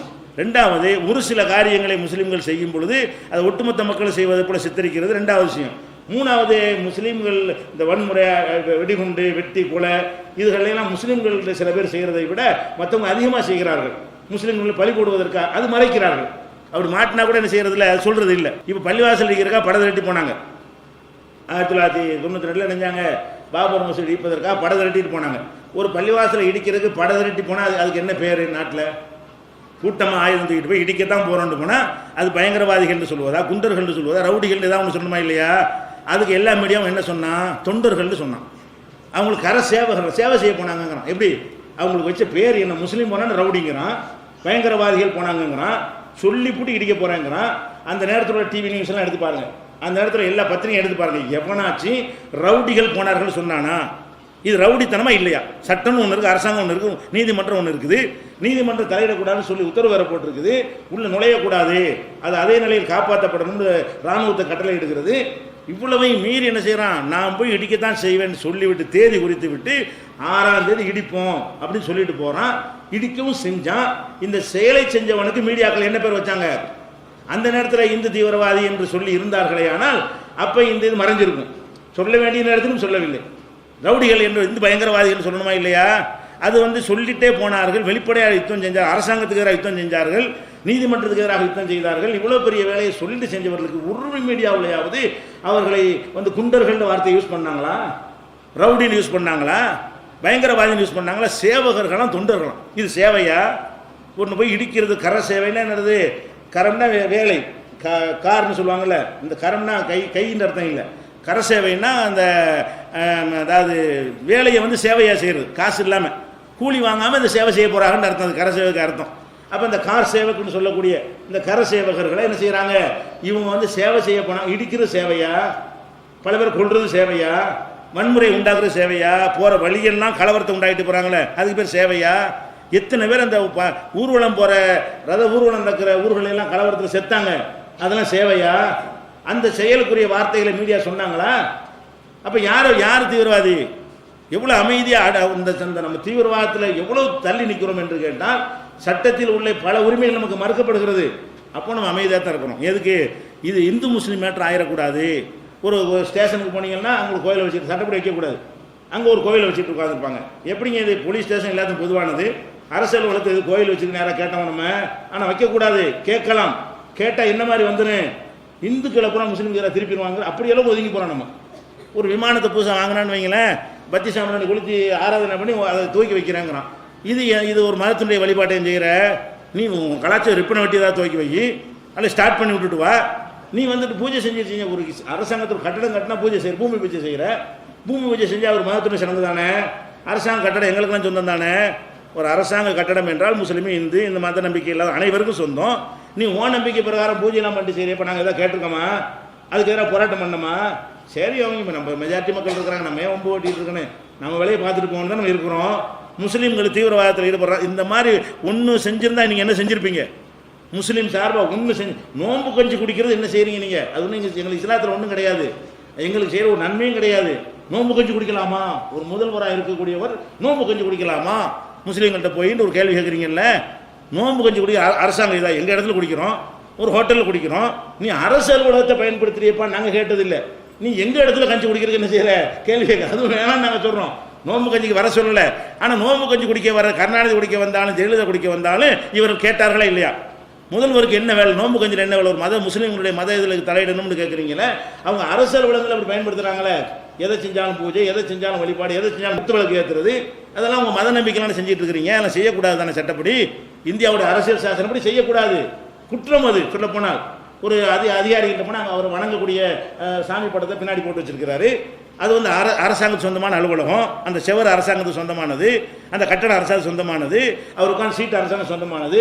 அதில் இது இருக்கலாமா சட்டப்படி? வர்றவனுக்கு என்ன வரும்? டேய் நான் இப்படி தான் இருப்பேன், உனக்கு நீதி வழங்க மாட்டேன்னு அதில் மெசேஜ் இல்லையா? அதை நான் கேட்டுருக்குறோமா? நம்ம சைப்புத்தன்மை தீவிரவாதிங்கிற எங்கே தீவிரவாதிங்கிற ஓவர அடக்கும்போது நாளைக்கு இருக்க ஏதாவது செஞ்சுருப்பான், அது ஒரு விஷயம். அப்போ நாங்கள் இவ்வளோ விஷயங்கள் எங்களுக்கு பாரபட்சம், இட ஒதுக்கீடு கிடையாது, கல்வி கிடையாது, வேலை வாய்ப்பு கிடையாது, இலவசமாக வீடு கொடுக்குறீங்க. முஸ்லீம் கொடுக்குறீங்களா? பசுமை வீடு திட்டம்னு கொடுக்குறீங்க. எத்தனை முஸ்லீம் கொடுத்துருக்குறீங்க? சமத்துவ வீடுன்னு கொடுக்குற முஸ்லீம் கொடுக்குறீங்களா? இலவச வேட்டி செல்லு பொங்கலுக்கு தீபாவளி கொடுக்குறீங்க. அப்போ எங்கள் முஸ்லீம் பண்டிகை என்னைக்காக கொடுத்துருக்கீங்களா? அப்போ அவங்களுடைய பண்டிகை தானே உங்களுக்கு ஞாபகத்துக்கு வருது. அரசாங்கத்திலிருந்து இலவச வேட்டி கொடுத்தா முஸ்லீம்கள் பெருநாளைக்கு உண்டான இலவச வேட்டி தருவோம், இந்துக்கள் தீபாவளிக்கு இலவசம் தருவோம், கிறிஸ்துவர்கள் கிறிஸ்துமஸுக்கு தருவோம்னு சொல்லாமல் நாங்கள் தீபாவளிக்கு தருவோம், நீ அன்றைக்கி நீ வாங்கி வச்சுக்க, உனக்கு தரமாட்டேன்னு அர்த்தம் அதுக்கு. அப்போ எல்லா பண்டிகையும் நீ சமமாக பார்த்துருக்கீங்களா இது வரைக்கும்? பண்டிகைக்கு லீவ் விடுறதுல கூட எவ்வளோ பாரபட்சம் பார்க்குறீங்க. அது மாதிரி அவங்களுக்கு 4 நாள் தொடர்ச்சியாக லீவ் விடுவீங்க. முஸ்லீமுக்கு ஒரு நாள் விடுவதற்கு கொஞ்சம் முன்ன பின்ன வருமா? அதுக்கு போட்டு தண்டை பிச்சு ஆச்சுக்கிட்டு ராத்திரியில் சாமத்தில் 1:30 மணிக்கு என்ன லீவ் அறிவிப்பீங்க. அப்போ என்ன நடந்து கொண்டிருக்கிற நாட்டில் ரொம்ப அநியாயம் பண்ணுகிறீங்க. நாங்கள் அவ்வளோ சகிச்சுட்டு போகிறோம். இந்திய மக்களை பொறுத்த வரைக்கும் இவங்க நினைக்கிற அளவுக்கு நம்ம அப்படி இல்லை, ரொம்ப சகிப்பாக இருக்கணும். ரொம்ப நமக்கு எதுக்கு வம்பு, நம்ம மாட்டு வேலையை பார்த்துட்டு போவோன்னு இருக்கிறோம். 50 வருஷம் 60 வருஷம் ஒடுக்கப்பட்டு கூட இருக்கிறோம். 1-2 எப்போ வருது? ஓவர அடக்குமுறைக்கு ஆகி ஒரு மிதிக்கும் போது அவனுக்கு கோவம் நம்ம நினைச்சா பண்ணுவோடா 4 பேர் செய்யலாம். அதை கூட வேணாம் நாங்கள் சொல்லிட்டு இருக்கிறோம். அது தப்பு, நம்ம போராடிக்கிட்டே இருப்போம், அதிகமாக லாஸ் ஆகும், நம்மளை பூரா தீவிரவாதம் காட்டிவிடுவாங்க, இஸ்லாத்தை மக்கள் சொல்ல முடியாது என்ற அளவுக்கு நம்ம பிரச்சாரம் பண்ணுறது அது ஒரு விஷயம். இப்படி 1-2 அங்கே நடக்குதே தவிர அதிகமான விஷயங்கள் அரசியல் சட்டத்துக்கு எதிராக நடந்தும் நாங்கள் சகிச்சு போகிறோமா இல்லை ஏற்று போகிறோமா? வன்முறையில் ஈடுபடுறோமா, பயங்கரவாதத்துக்கு போகிறோமா, நீதிமன்றத்தில் கேஸ் போட்டுருக்கிறோமா, வர்ற பாதையெல்லாம் நடப்பாதை கோயிலில் வச்சுக்கிறீங்க, சட்டப்படி கூடாது, கோர்ட்டு அகற்ற சொல்லி உத்தரவு போட்டிருக்கிறது. அது நாங்கள் போய் ஏதாவது போலீஸில் கம்ப்ளைண்ட் கொடுத்து நாங்கள் அகற்றணும்னு சொன்னால் அகற்றி ஆகணும். நம்ம ஏன் வம்போல இவங்க சரி வளங்க அரசாங்கம் பார்த்துட்டு அவங்க வேலை நம்ம ஏன் ஒன்று இருக்கிறோமா இல்லையா? அப்படி நம்ம ஏதாவது செஞ்சோமா யாராச்சும்? இது யாரும் பாடம் நடத்தாமலே இயற்கையாக மட்டும் வந்திருக்கு பாருங்கள். இப்படி யாரும் உங்களுக்கு பயன் பண்ணாங்க, கிளாஸ் நடத்தாங்களா, ஒன்றும் செஞ்சிடாதியே. நம்மளாவே இயல்பாகவே நம்ம என்ன செய்கிறோம், எதுக்கு வேணும் உழைச்சிட்டு போகிறாங்க, அவங்க ஆட்சியாக மெஜாரிட்டியாக இருக்கிறாங்க, இதை போய் மோதிக்கிட்டு இந்து மக்களுடைய பிரச்சனை ஆக்கி விட்ருவாங்க, நம்ம அதிகாரியுடைய மோதனம்னா இந்துக்களுக்கு எதிராக முஸ்லீம்கள் போர்க்கொடின்னு அவங்க அசம்பிள் ஆக்கிடுவான் அப்படின்னு சுய பாதுகாப்போட அறிவோடு ஒவ்வொருவனும் சிந்திக்கிறோம். யாரும் பயான் பண்ணாமல் ஒருங்கிணைக்காமல் திட்டம் போடாமல் இயக்கம் கட்டாமல் அனைவரும் ஒரே மாதிரி சிந்திக்கிறனால யாருமே இதை பற்றி பேசுறது இல்லை. எழுதுவோம் இந்த மாதிரி மேடையில் பேசுவோமே தவிர அதுக்கு எதிராக போராட்டங்களோ வேறு விதமான ஒன்று செய்வது கிடையாது. அப்போ இதுதான் விஷயம். அதனால் தீவிரவாதத்தில் வந்து முஸ்லீம்கள் ஈடுபடுறாங்க என்பது அப்பட்டமான பொய். அப்படி ஒன்று ரெண்டு ஈடுபட்டால் ரொம்ப கம்மி, மற்றவரோடு ஒப்பிட்டு பார்த்தீர்களே ஆனால் ரொம்ப குறைவு என்பதை நீங்கள் புரிந்து கொள்ள வேண்டும். ஒன்று. அடுத்து என்னென்னு கேட்டால், இப்போ ஆப்கானில் என்ன நடக்குது? ஆப்கானில் என்ன நடக்குது? ஆப்கானில் முஸ்லீம் தான் தாக்குறான், கண்டிப்பாக தாக்குறான், குண்டு வைக்கிறான், எல்லாமே செய்கிறான். அதில் வந்து அவன் இஸ்லாத்துக்காக செய்கிறான் கிடையாது. அவன் இஸ்லாத்திற்காக செய்கிறதா இருந்தால் முஸ்லீமே போய் கொள்வானா? அவனால் கொல்லப்படுறவங்க அமெரிக்காக்காரன் இருக்கிறான், முஸ்லீம் இருக்கிறான். அப்போ முஸ்லீமை போய் முஸ்லீம் போய் கொள்வானா? நீங்கள் சொல்கிற கருத்துப்படி பார்த்தா கண்டிப்பாக கொல்ல மாட்டான். அவன் எது கொள்றான்னு கேட்டால், இது எங்கள் நாடு, இதில் அமெரிக்காக்காரன் என்ன செய்கிறான், ஒரு உள்ள நுழைஞ்சு ஆக்கிரமித்து எங்கள் நாட்டை பிடிக்கிறான். இன்னொரு நாட்டில் வந்து அவன் ஒரு பொம்மை அரசாங்கத்தை வச்சுக்கிட்டு அவன் இஷ்டப்படி என்ன செய்கிறான், நிர்வாகத்தை நடத்துக்கிறான். நாங்கள் கட்டி காத்து வந்து எங்களுடைய பண்பாடு கலாச்சாரத்தை கெடுக்கக்கூடிய வகையில் குட்டப்பாவாடை இந்த மாதிரியான அசிங்கத்தை எல்லாம் எங்கள் நாட்டுக்குள்ளே என்ன செய்கிறான், திணிக்கிறான். சுதந்திரங்கிற பேரில் வந்து நாகரிகங்கிற பேரில் வந்து கேடுகட்ட கலாச்சாரத்தை எங்கள் நாட்டில் திணிக்கிறான்னு சொல்லி அந்த மக்களுக்கு வரக்கூடிய வெறுப்பு, அந்த வெறுப்பின் காரணமாக என்ன செய்கிறாங்கன்னா, நீ வெளிநாட்டுக்காரன் எங்கள் நாட்டு ஆளாதேன்னு எதிர்த்து நிற்கிறாங்க. அப்போ ராணுவம் வந்து அவனுக்கு சப்போர்ட்டாக இருக்குன்னு ராணுவத்தை அடிக்கிறாங்க. எதுக்கு அடிக்கிறாங்க? நம்ம போக்கி வந்த ஆப்கானிஸ்தானில் உருவாக்கப்பட்ட ராணுவம் வந்து பொம்மை ராணுவமாக இருக்கிறதுனால, அமெரிக்காவுக்கு எடுபடி வேலை செய்கிற ராணுவமாக இருக்கிறதுனால இவங்களை அடித்தோம்னா அவனே வந்து நிற்பான் களத்தில். இவன் என்ன செய்கிறான், இவன் அவங்கள விட்டுட்டு மோடி போய் தூரத்து நின்றுக்கிறான் அமெரிக்காக்காரன். இந்த ராணுவத்தை அடித்து விரட்டினா அமெரிக்காக்காரன் வந்து பாதுகாப்பு நிற்பான். அப்போ அவனை நல்லா கொள்ளலாம் என்பதற்காக வேண்டிய அவன் என்ன செய்கிறான், இந்த ராணுவத்துக்கு பயங்காட்டுற மாதிரி சில வேலைகளை என்ன செய்கிறான், அரசாங்கத்துக்கு செஞ்சுக்கிட்டு இருக்கிறான். இவன் மதத்துக்காக செய்கிறான், அமெரிக்காவுக்காக செய்கிறான். அமெரிக்கா வந்து எங்கள் நாட்டிலையும் வருது. இன்னும் சொல்ல போனால் இந்த அமெரிக்கா தான் அந்த உண்டாக்குனது. அவங்கள இந்த ஆயுதம் கொடுத்தது யார்? இந்த ஆப்கானில் போராடுறாங்க இல்லையா, அந்த போராடுற மக்களுக்கு ஆயுதம் கொடுத்தது யார்? இஸ்லாத்தில் இல்லாத ஜிஹாதை சொல்லி மூளைச்செலவு செஞ்சது யாருன்னு கேட்டால் அமெரிக்காக்காரன் தான் செஞ்சான். எதுக்காக செஞ்சான்? அந்த ஆப்கானிஸ்தானை ரஷ்யா தான் ஆக்கிரமித்து வச்சுருந்தான். முதல்ல ஆப்கானிஸ்தானை ரஷ்யாக்காரன் கைப்பற்றிக்கிட்டு அவனுடைய பொம்மை அரசாங்கத்தை ஆப்கானில் நிறுவி ஆட்சி பண்ணிகிட்டு இருந்தான். அப்போ தான் என்ன பண்ணுறான், அந்த அமெரிக்காக்காரன் ஒசாமா பின் லாடனை கூட்டிகிட்டு போய் ஆளை ட்ரைனிங் கொடுத்து, நீ வந்து எல்லா வெப்பன்ஸ் உனக்கு தர்றோம், ரஷ்யா இப்படியா கரெக்ட். ஏன்னா ரஷ்யா அன்னைக்கு ஈக்குவலான பலமாக இருந்துச்சு. அன்றைய காலத்தில் அமெரிக்காவுக்கு ஈக்குவல் எது? ரஷ்யா. அன்னைக்கு கொஞ்சம் டவுனாக இருக்கிறாங்க. அன்னைக்கு சரிசமமாக ரெண்டு வல்லரசு இருந்தது. அமெரிக்காவை ரஷ்யாவான்னு தான் பேசுவாங்க. அன்றைக்கி அமெரிக்கா மட்டும் பேசுகிறோம்ல, அப்படி இல்லாமல் அன்றைக்கு பேசுகிறாங்க அமெரிக்கா ரஷ்யா ரெண்டுக்குமே சூப்பர். ரெண்டு பேரும் மொத்தம் பயப்படுவான். சமமான அணு ஆயுதம், சமமான பலம், சமமான விண்வெளி ஆய்வு, எல்லா துறையிலையும் என்ன செஞ்சால் சமமாக இருந்துக்கிட்டு இருந்தான். அந்த மாதிரி இருந்த காரணத்தினால் என்ன பண்ணா, இப்போ ரஷ்யாவை ஜெயிக்கணும் என்பதற்காக வேண்டி இந்த ஒசாமா மாதிரியான ஆட்களை கூட்டிகிட்டு போய் அவங்க பயன்படுத்தக்கூடிய ஆயுதங்களுக்கெல்லாம் ட்ரைனிங் கொடுத்து, ஜிஹாது பண்ணவங்க மார்க்கத்தில் உள்ளது, இஸ்லாத்தில் உள்ளதுன்னு அவன் பயான் பண்ணி, அவங்க சிஐஏ மூலமாக இவனுக்கு மூளை செலவு பண்ணி இஸ்லாத்தில் இல்லாத ஒன்றை இஸ்லாத்தின் பெயரால் அவனுக்கு சொல்லி கொடுத்து ட்ரைனிங் கொடுத்து உருவாக்கப்பட்டு என்ன செஞ்சாங்க, ரஷ்யா வெளியேற்றினாங்க. ரஷ்யாவை என்ன, ரஷ்யாவில் பொம்மையில் நஜீபுங்கிற நினைக்கிறேன், நஜீப் என்பவர் அங்கே ஆட்சியாளர் இருக்கும்போது அவரை பிடிச்சி பொது இடத்துல தூக்கு போட்டு விட்டு ஆட்சியை கைப்பற்றினாங்க. யார்? நஜீபுங்கிற ரஷ்யாவால் நியமிக்கப்பட்ட அந்த மன்னரை தூக்கில் போட்டு நினைஞ்சாங்க, பொதுமக்கள் இருக்கிற இடத்துல போட்டு ஆட்சியை கைப்பற்றினாங்க. இது எல்லாத்துக்கும் உதவியாக இருந்தது யார்? அமெரிக்கா. அப்போ தீவிரவாதம் இல்லையா? அங்கே இருந்து அவன் என்ன செஞ்சான், அவ்வளோ காரியம் செய்ய வச்சு தான் செஞ்சான். இப்போ செஞ்ச காரியத்தை அன்னைக்கு செஞ்சாங்க, ரஷ்யா விரட்டுறதுக்காக செஞ்சாங்க. அதுக்குரிய படை பலம் பயிற்சி கீர்ச்சி இதெல்லாம் அந்த ஆள் இல்லாட்டி ஒரு கட்டட என்ஜினியர். அவருக்கு வேலையே இல்லை ஒசாமாவுக்கு. அவருடைய வேலையே என்னது, அவர் ஒரு தொழிலதிபராக இருந்தாலும் என்ன செய்ய மூளை செலவு பண்ணி அவர் இந்த மாதிரி ஆக்கி நம்ம உங்கள் நாட்டை ரஷ்யாக்காரன் ஆக்கிரமிக்கலாம்னு சொல்லிட்டு அவன் ஆக்கிரமிக்கிறான். அப்போ நீ நாட்டை விதைச்சி விட்டா எங்கள் நாட்டை ஆக்கிரமிக்க கூடாதுன்னு நீ செஞ்சதை அவன் திருப்பி என்ன உனக்கு தர்றான். நீ கொடுத்த ஆயுதத்தை வச்சு உன்னை அடிக்கிறான். இப்போ அடிக்கிறது கூட இவங்க கொடுத்த அன்னைக்கு கொடுத்த ஆயுதங்கள் தான். அதை வச்சு டெவலப் பண்ணது தான், அதை வச்சு கற்றுக்கிட்டது தான். அந்த போர் திறன் கைது எல்லா தந்திரங்களும் இவங்களுக்கு அதை வச்சு தெரிஞ்சது தான். இப்போ எல்லா விதமான ஒத்துழைப்பும் கொடுத்து ஒசாமாவையும் இந்த பயங்கரவாதி தாலிபான் இப்போ சொல்லிட்டு இருக்கானே அது மாதிரியான ஆட்களை எல்லாம் இப்படி மார்க்கத்தில் உள்ளது தான் இதுன்னு சொல்லி உண்டாக்கி ஆயுதங்கள் பணத்தை அள்ளி அள்ளி கொடுத்து உருவாக்குனே இல்லையா? இது யாருக்கு மறுக்க முடியுமா? உனக்கு ரஷ்யாவுடைய பகையை தீர்க்கிறதுக்கு ஜிஹாது தேவைப்பட்டுச்சு, நாங்கள் தேவைப்பட்டோம், எங்கள் மக்கள் தேவைப்பட்டார்கள். அவங்கள பயன்படுத்தி விட்டு இப்போ என்ன செய்கிற? ஆப்கானை பிடிச்சி நீ ரஷ்யாக்காரன் செஞ்சவளை இப்போ நீ செய்கிற. ரஷ்யாக்காரன் எப்படி நஜீபை வச்சுக்கிட்டு ஆட்சி பண்ணானா, இப்போ நீ என்ன செய்கிற? கர்சாயை வச்சு, ஹமீத் கர்சாயை வச்சுக்கிட்டு நீ பொம்மை அரசாங்கம் நடத்துகிற. இதான் மேட்ரு. ஒரே கான்செப்ட் இருக்கும்போது அன்னைக்கு அவன் செஞ்சு சரின்னு அன்னைக்கு செஞ்சு சரிதானே? அன்னைக்கு ரஷ்யாவை விரட்டுவதற்கு செஞ்ச காரியங்கள் சரின்னு நீ சொல்லுவாயானால், உன்னையை விரட்டுவதற்கு செய்கிற காரியம் சரிதானே? நீ அங்கே போய் ஆள்ற, இன்னும் உன் நாட்டை விட்டு ஓட வேண்டியதானே? நீ என்ன 94 வரைக்கும் இருக்கு, 2015 வரைக்கும் இருக்கு ராணுவம் இருக்குங்கிற? எங்கள் நாட்டுக்குள்ளே ஓராணுவம் இதுக்குள்ள இருக்கணும்னு கேட்குறது நியாயமா தப்பா? அப்போ நாம் எப்படி வெள்ளைக்காரனை எடுத்து போராடணும்? அந்த மாதிரியான ஒரு கான்செப்ட் அங்கே இருக்கிறது.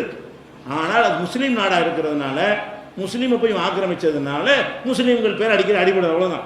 இவன் வேற ஒரு நாட்டை இந்த மாதிரி பண்ணியிருந்தால், இந்துக்கள் வாழ்கிற நாட்டை பண்ணியிருந்தால், அப்போ இந்து தீவிரவாதின்னு தான் சொல்ல வேண்டிய நிலை வந்திருக்கும். நம்ம தான் எடுத்து போராடி இருப்போம். சரி, இந்தியாவை ஆக்கிரமிச்சு அமெரிக்கா ஆக்கிரமிச்சு நம்ம என்ன பண்ணுவோம்? வெள்ளைக்காரனுக்கு என்ன பதிலீடு கொடுத்து அதை கொடுப்போமா இல்லையா? அப்போ எல்லா இந்துக்களும் அத்தனை கொடுப்போம், எல்லா முஸ்லீம் தானே கொடுப்போம், எல்லா கிறிஸ்துவம் தானே கொடுப்போம், இந்தியாவில் அத்தனை பேர் கொடுப்போமா இல்லையா? அதுதான் அங்கே நடக்கிறது. இதுக்கு பேர் தீவிரவாதமா? அவன் தன்னுடைய நாட்டை பாதுகாக்கிற செய்கிறானா, இஸ்லாத்துக்கு செய்கிறானா? நீ சிந்திக்க வேண்டும். எங்கள் நாட்டை நீயே ஆள்றேங்கிறதுக்கு தான் நம்ம கேள்வி கேட்குறானே தவிர, நாங்கள் இஸ்லாம் ஆக்க போகிறோம், இஸ்லாமிய ஆட்சியை கொண்டு வர போகிறோம், இஸ்லாமுங்கிற அது வசூல் பண்ணுவதற்காக அந்த வார்த்தையை சில நேரங்களில் பயன்படுத்துவான். ஆனால் இஸ்லாமுக்காக அவன் செய்யவில்லை. இதை நீங்கள் விளங்கிக் கொள்ள வேண்டும். அது மாதிரி ஈராக்கில் உள்ள மேட்ரு என்ன? ஈராக்கில் உள்ள சதாம் ஹுசைன் பெரிய அப்போல கட்டுற இஸ்லாமிய ஒரு அடிப்படைவாதியா? அவர் தொழுகை, நோன்பு, இபாதத்தெல்லாம் செய்யக்கூடிய ஒரு ஆளா? அவங்க சுபு தொழுகிற ஆள்லாம் இப்படி ஜெயிலில் போடக்கூடிய ஆள். அவர் சுபு தொழுகைக்கு வந்து அவன் கேள்வி கேட்குறவனா இருப்பான், ஆக்டிவாக இருப்பான்னு சொல்லிட்டு அது மாதிரி வைக்கக்கூடாது. தாடி வச்சவனெலாம் பிடிச்சி கண்காணிச்ச ஆள். இந்த ஈராக்கில் வந்து இந்த அமெரிக்கா நுழைவதற்கு முன்னாடி வரைக்கும் இஸ்லாமுங்கிற கலரில் எதெல்லாம் பளிச்சுன்னு தெரியுது, அதுக்கெல்லாம் இடமே கிடையாது. பேசக்கூடாது, இருக்கக்கூடாது, இஸ்லாமுங்கிற அடிப்படை இருக்கக்கூடாது என்று ஒழித்தவர் தான் யார்? Saddam Hussein. அவர் இவருக்கு உள்ள மேட்ரு வந்து இஸ்லாம் மேட்ரா? விரை இஸ்லாத்தை கடைப்பிடிக்கலையே, இவர் இஸ்லாத்துக்காக தான் செஞ்சாரா? அவர் கொல்லப்பட்டது அநியாயங்கிற நம்ம ஒரு அனுதாபம் தெரிவிக்கிறோம், கண்டனம் தெரிவித்ததுனால அவருடைய தீயதை நம்ம ஆதரிக்க முடியாது, அவருடைய கெட்ட செயல்கள் நம்ம சப்போர்ட் பண்ணிடக்கூடாது மார்க்கத்தில். அவர் வந்து மார்க்கத்தை வந்து அவர் வந்து பின்தங்க வச்ச ஒரு முக்கியமான காரணம். ஈராக் என்பது ஒரு காலத்தில் இஸ்லாத்துக்கு சிம்பிளாக இருந்தது. எல்லா இஸ்லாமிய அறிஞர்களும் பகதாதை மையமாக வைத்தான் செயல்பட்டார்கள். அப்படியான ஒரு நாட்டில் இஸ்லாத்தை தொடர்ச்சி இருந்த ஆள் யார்? Saddam Hussein. அதில் எந்த மாற்று கருத்தும் கிடையாது. இஸ்லாம்ங்கிற பார்வையில் போய் நீங்கள் பார்த்தீங்கன்னா அது மாதிரியா இருக்கும். ஒரு நேரத்தில் வந்து அப்போ சதாம் ஹுசேன் ஆட்சின்னு நினைக்கிறேன் 2004 நினைக்கிறேன். 2004 ஈராக்லேருந்து ஒரு ஒரு குரூப் வருது. பாஸ்போர்ட் மிஸ் பண்ணிட்டாங்க. அதாவது எக்மூரில் இருந்து போலீஸில் பிடிச்சோன்னு நம்மள்ட்ட கொண்டு வந்துட்டாங்க. இங்கே இந்த மாதிரி பாஸ்போர்ட் மிஸ் பண்ணிட்டாங்களாம், நீங்கள் தான் ஏதாவது பண்ணணும்னு சொல்லி அரபியில் பேசுகிறாங்கன்னு சொல்லிட்டு அவங்களை கூப்பிட்டு வச்சு பேசி என்னடான்னு கேட்கும்போது அவங்களுக்கு தேவையான உதவிகள்லாம் நம்ம என்ன செஞ்ச மாத்திரது சில செல்வந்தர்கிட்ட சொல்லி செஞ்சு கொடுத்தோம். அப்போ அவங்கள்ட்ட கேட்கும் பொழுது அந்த விஷயங்கள் அவங்களே சொல்கிறாங்க. எப்படி எங்கள் மார்க்கம்லாம் எப்படி இருக்குது, இஸ்லாம்லாம் தொலைச்சி போடுவாங்க, சுபூத்தில் உள்ள பிடிச்சி வச்சுருவாங்க. நான் எதை வச்சு சொல்கிறேன்? நாங்கள் நேரடியாக இருந்து ஒரு ஈராக்லேருந்து வந்த ஒரு 6 பேர்கிட்ட கேட்ட செய்தி தான் உங்கள்கிட்ட சொல்கிறேன். சுபூத்தில் கூட தாடி வைக்கக்கூடாது அப்படின்னு சொல்லி நம்ம அவங்கள்ட்ட கேட்குறோம். அவர் சதாம இருக்கிற கடவுள் மாதிரி தான், யாரும் எதுக்கக்கூடாது, புரட்சி வந்துடக்கூடாதுங்கிறக்காக இஸ்லாத்தை கடைப்பிடிச்சா கேள்வி கேட்பாங்கிறதுக்காக வேண்டி எங்கே பார்த்தாலும் அவருடைய சிலை வச்சுருப்பார். எங்கே பார்த்தாலும் எந்த இடத்துல அமெரிக்காக்காரன் அடிச்சு இருக்கும்போது சிலையாக தான் உடைச்சான். பார்த்தீங்களா இல்லையா? அவ்வளோ சிலை நீ வச்ச சிலை வணக்கத்தை ஒழிச்ச ஒரு மார்க்கத்தில் இருந்துக்கிட்டு எங்கன்னா பார்த்தாலும் மூளைக்கு அண்ணாத்துறை சிலை இருக்கிற மாதிரி அங்கே என்ன இருக்கேன்? சதாம் ஹுசேன் சிலை இருந்துச்சா இல்லையா? நீங்களாம் என்ன இஸ்லாம் கடைப்பிடிச்சிங்க? அதெல்லாம் இஸ்லாமே இல்லை. எதுக்கு சண்டை விஷயம்? எங்கள் நாட்டில் ஏன்டா நுழைஞ்சிருந்தா படிச்சுட்டு இருக்கிறாங்க. இப்போ அடிச்சுக்கிட்டு இருக்கிறான்னு சொன்னால் எங்கள் நாட்டுக்கு நீ ஏன் வந்தங்கிறது அடிக்கிறானா, இஸ்லாத்துக்கு அடிக்கிறானா? இஸ்லாத்தை காப்பாற்ற அடிக்கிறானா? இஸ்லாமிய ஆட்சி கொண்டு வந்துடுறாங்க எல்லாம் நாளைக்கு ஒட்ட மாட்டான். அப்போ அமெரிக்காக்காரனுடைய அவன் வந்து அந்த அரபு நாட்டில் ஒரு நம்ம சக்தியை உண்டாக்கி இருந்தால் தான் என்ன செய்ய முடியும்? பெட்ரோல் வளம் இருக்கிற வரைக்கும் இதை கைப்பற்றிட்டே இருப்பாங்க. எதுக்கு அதை குறி வைக்கிறான்னு கேட்டால் பெட்ரோல் வளம் அங்கே தான் இருக்கிறது. இன்னும் 30 வருஷத்துக்காக தாக்கு பிடிக்கும். அந்த பெட்ரோல் முடிஞ்சிருச்சுன்னா பாலைவனம் விட்டு ஓடிய போயிடுவான் அமெரிக்காக்காரலாம். அந்த வளத்தை சுரண்டுவதற்கு அவன் வந்து பயப்படணும் அரபு நாடுகள்லாம். அப்போ நான் 4-5 இடத்துல உட்காந்துட்டோம்னா என்ன செய்வான்? பயப்படுவான். எல்லா கான்ட்ராக்ட் நம்மளே எடுத்துக்கலாம். அமெரிக்க கம்பெனி தான் பெட்ரோல் எல்லா நாட்டிலையும் எடுக்குது. அமெரிக்கா தான் சப்ளை பண்ணுது. அமெரிக்கா தான் எல்லா வியாபாரம் பண்ணுகிறது. பேருக்கு அவங்க சின்ன கமிஷனை கொடுப்பான். 70% இவன் எடுத்துக்கிறோம் அமெரிக்காக்காரன். 30% அவன் வாங்கிட்டு அவன் பணக்காரனாக இருக்கான்னு பார்த்துக்கோங்களேன். இப்போ 70% சுரண்டவன் எவ்வளோ பணக்காரனாக இருப்பான்? அது உலக பொருளாதாரத்தில் வல்லரசாக இருக்க காரணம் தான். அமெரிக்கா பணக்காரனாக இருக்கிறான்னு சொன்னால் 70% லாபத்தை அடிச்சுட்டு போயிடுறான். அவன் பயப்படுறதுக்கு தான் கொண்டு இங்கே நிப்பாட்டுறது. ஈராக்கில் போட்டு காட்டுறதுக்கு உனக்கும் போட்டுருவேன், மரியாதையை கையெழுத்து போடலன்னா ஈராக்கு மாதிரி அதுக்குத்தான் போட்டானே தவிர ஒரு நியாயம் தர்மத்துக்குலாம் போடவே கிடையாது. அந்த நாட்டில் அணுகுண்டு இல்லைன்னு ஒன்று தெரியும். சதாம் ஹுசேன் உடஞ்ச துப்பாக்கி கூட இல்லைன்னு தெரியும். பின்னாடி தெரியவும் செஞ்சு ஒரு விமானம் கூட இல்லை என்று பின்னாடி தெரிஞ்சது. அவனை போய் அணு ஆயுதம் வச்சிருக்கான், ரசாயன கொல்லி ஆயுதம் வச்சிருக்கான்னு உள்ள நுழைஞ்சாங்க. ஒரு கடுகை கூட எடுக்க முடியல, துரும்ப கூட எடுக்க முடியல. அப்போ எதுக்கான இந்த பழியை போட்டான்? அரபு நாடுகளில் 4-5 இடத்துல உட்காந்துட்டோம்னா சவுதி எல்லாத்தையும் பயங்காட்டி அங்கேருந்து எண்ணெய் எடுத்து இப்போ லட்சங்கள் சம்பாதிக்கலாம், கோடி கோடியாக என்ன செய்யலாம், பேரல் பேரலாக விற்று சம்பாதிக்கலாம். இதுக்காக செஞ்ச ஒரு வேலை. அப்போ இதை செஞ்சுட்டு என்ன செய்யலாம், எதிர்க்கிற மக்களை இஸ்லாமிய கலரை பூசலாம், இஸ்லாமிய தீவிரவாதம்னு சொல்லி. அந்த நாட்டில் இந்து இருந்தாலும் எதைத்தானே செய்வான். ஈராக்கில் இருக்கிற எல்லாரும் இந்துவாக இருக்கிறான், இவன் ஆக்கிரமிக்கிறான். அப்போ என்ன செய்வாங்க அந்த நாட்டு மக்கள்? எங்கள் நாட்டை ஆக்கிரமிக்கணும்னு கேட்க மாட்டாங்களா? நம்ம கேட்டோம்ல, வெள்ளக்காரனை கேட்டோம்ல, உலகமுறை அப்படி தானே கேட்டுட்டு இருக்கிறாங்க. இதுதான் அங்கே உள்ள ஒரு விஷயங்கள். ஆனால் அங்கேயும் முஸ்லீமாக இருக்காம முஸ்லீம் நாடாக போய் தேர்ந்தெடுத்து பிடிக்கிறாங்க பெட்ரோலுக்காக வேண்டி. அதனால் முஸ்லீம் பேர் அதிகமாக அடிபடுகிறது. அதனால் முஸ்லீம் தீவிரவாதி. எதனால் இந்த பேர் வருது? இந்த மாதிரி இந்துக்கெல்லாம் நாட்டையாக பிடிச்சானா இந்து தீவிரவாதம் வந்திருக்கும், கிறிஸ்துவ நாட்டையாக பிடிச்சானா வந்துடும். அங்கெல்லாம் வளம் கிடையாது, இங்கே தான் வளம் இருக்குது, இங்கே தான் ஏமாளி இருக்கிறாங்கிறதுக்காக என்ன செய்யலாம், அரபு நாடுகளையாக போய் பிடிக்கிற காரணத்தினால இந்த கலர் வந்து கொண்டிருக்கிறது. அதனால் இஸ்லாமிய தீவிரவாதம் என்பதற்கு இப்படி பல விஷயங்கள் இருக்கிறது. அது எல்லாரும் இதை செஞ்சு கொண்டிருக்கிறார். உலகம் பூரா இந்த மாதிரி தீவிரவாதம் நடக்கிறது. விடுதலை புலிகள் செஞ்சாங்க, இந்து தீவிரவாதம் யாரும் சொல்லலை. பல நாடுகளில் பல தீவிரவாத குழுக்கள் இருந்துட்டு தான் இருக்கிறாங்க, அவங்களெல்லாம் சொல்ல கிடையாது. அதனால் இஸ்லாமிய தீவிரவாதம் என்பதே அவ்வளோ பொய், வடிகட்டின பொய். அது இந்த கடுகளும் உண்மை கிடையாது. எங்கள் மார்க்கம் அவ்வளோ அமைதி எங்களுக்கு கற்றுத்தந்ததுனால தான் அளவுக்கு அதிகமான அடக்குமுறை வரும்போது 1-2 பேர் எந்திரிக்கிறான். மீது எல்லாமே அடங்கி எதுக்கு மக்களை எதுக்கு நான் தொந்தரவுப்படுத்தணும், சாலை மறியல் செய்ய யோசிக்கக்கூடிய ஒரு சமுதாயமாக நம்ம தான் இருக்கணும். ஆஸ்பத்திரிக்கு போவாங்க, பஸ்ஸை மறிக்கக்கூடாது என்றெல்லாம் யோசிக்கிற ஒரு சமுதாயமாக நம்ம சமுதாயம் இருக்கிற காரணத்தை இந்த குற்றச்சாட்டும் பொய் என்று நம்ம புரிந்து கொள்ள வேண்டும். நாளை இதன் இன்ஷா அல்லாஹ் நம்ம பிற மதத்தோட சகிப்புத்தன்மை இருக்கிறது இல்லை, இணங்கி வாழ்றது இல்லை, தனியாக நிற்கிறாங்க, இதுலையும் சேர்றது இல்லை. இந்த மதம் மற்றவங்களை கலந்து எல்லாம் 2 ஒன்றா இருப்பாங்கல்ல, 2 கலந்து எல்லாரும் இருப்பாங்க. நம்ம ஒதுக்கிறோம் சில விஷயங்களில். முஸ்லீம்கள் இதில் என்ன செய்ய மாட்டாங்க, எங்களோட ஒத்து வர மாட்டேங்கிறாங்க. இந்த மாதிரி ஒரு மார்க்கம் இருக்கக்கூடாது என்ற குற்றச்சாட்டை சொல்கிறார்கள். அதையும் நீங்கள் விவரமாக தெரிந்து வைத்துக் கொள்ள வேண்டும். இஸ்லாத்தை மாற்றணும்னு சொல்வதற்கு எடுத்து வைக்கிற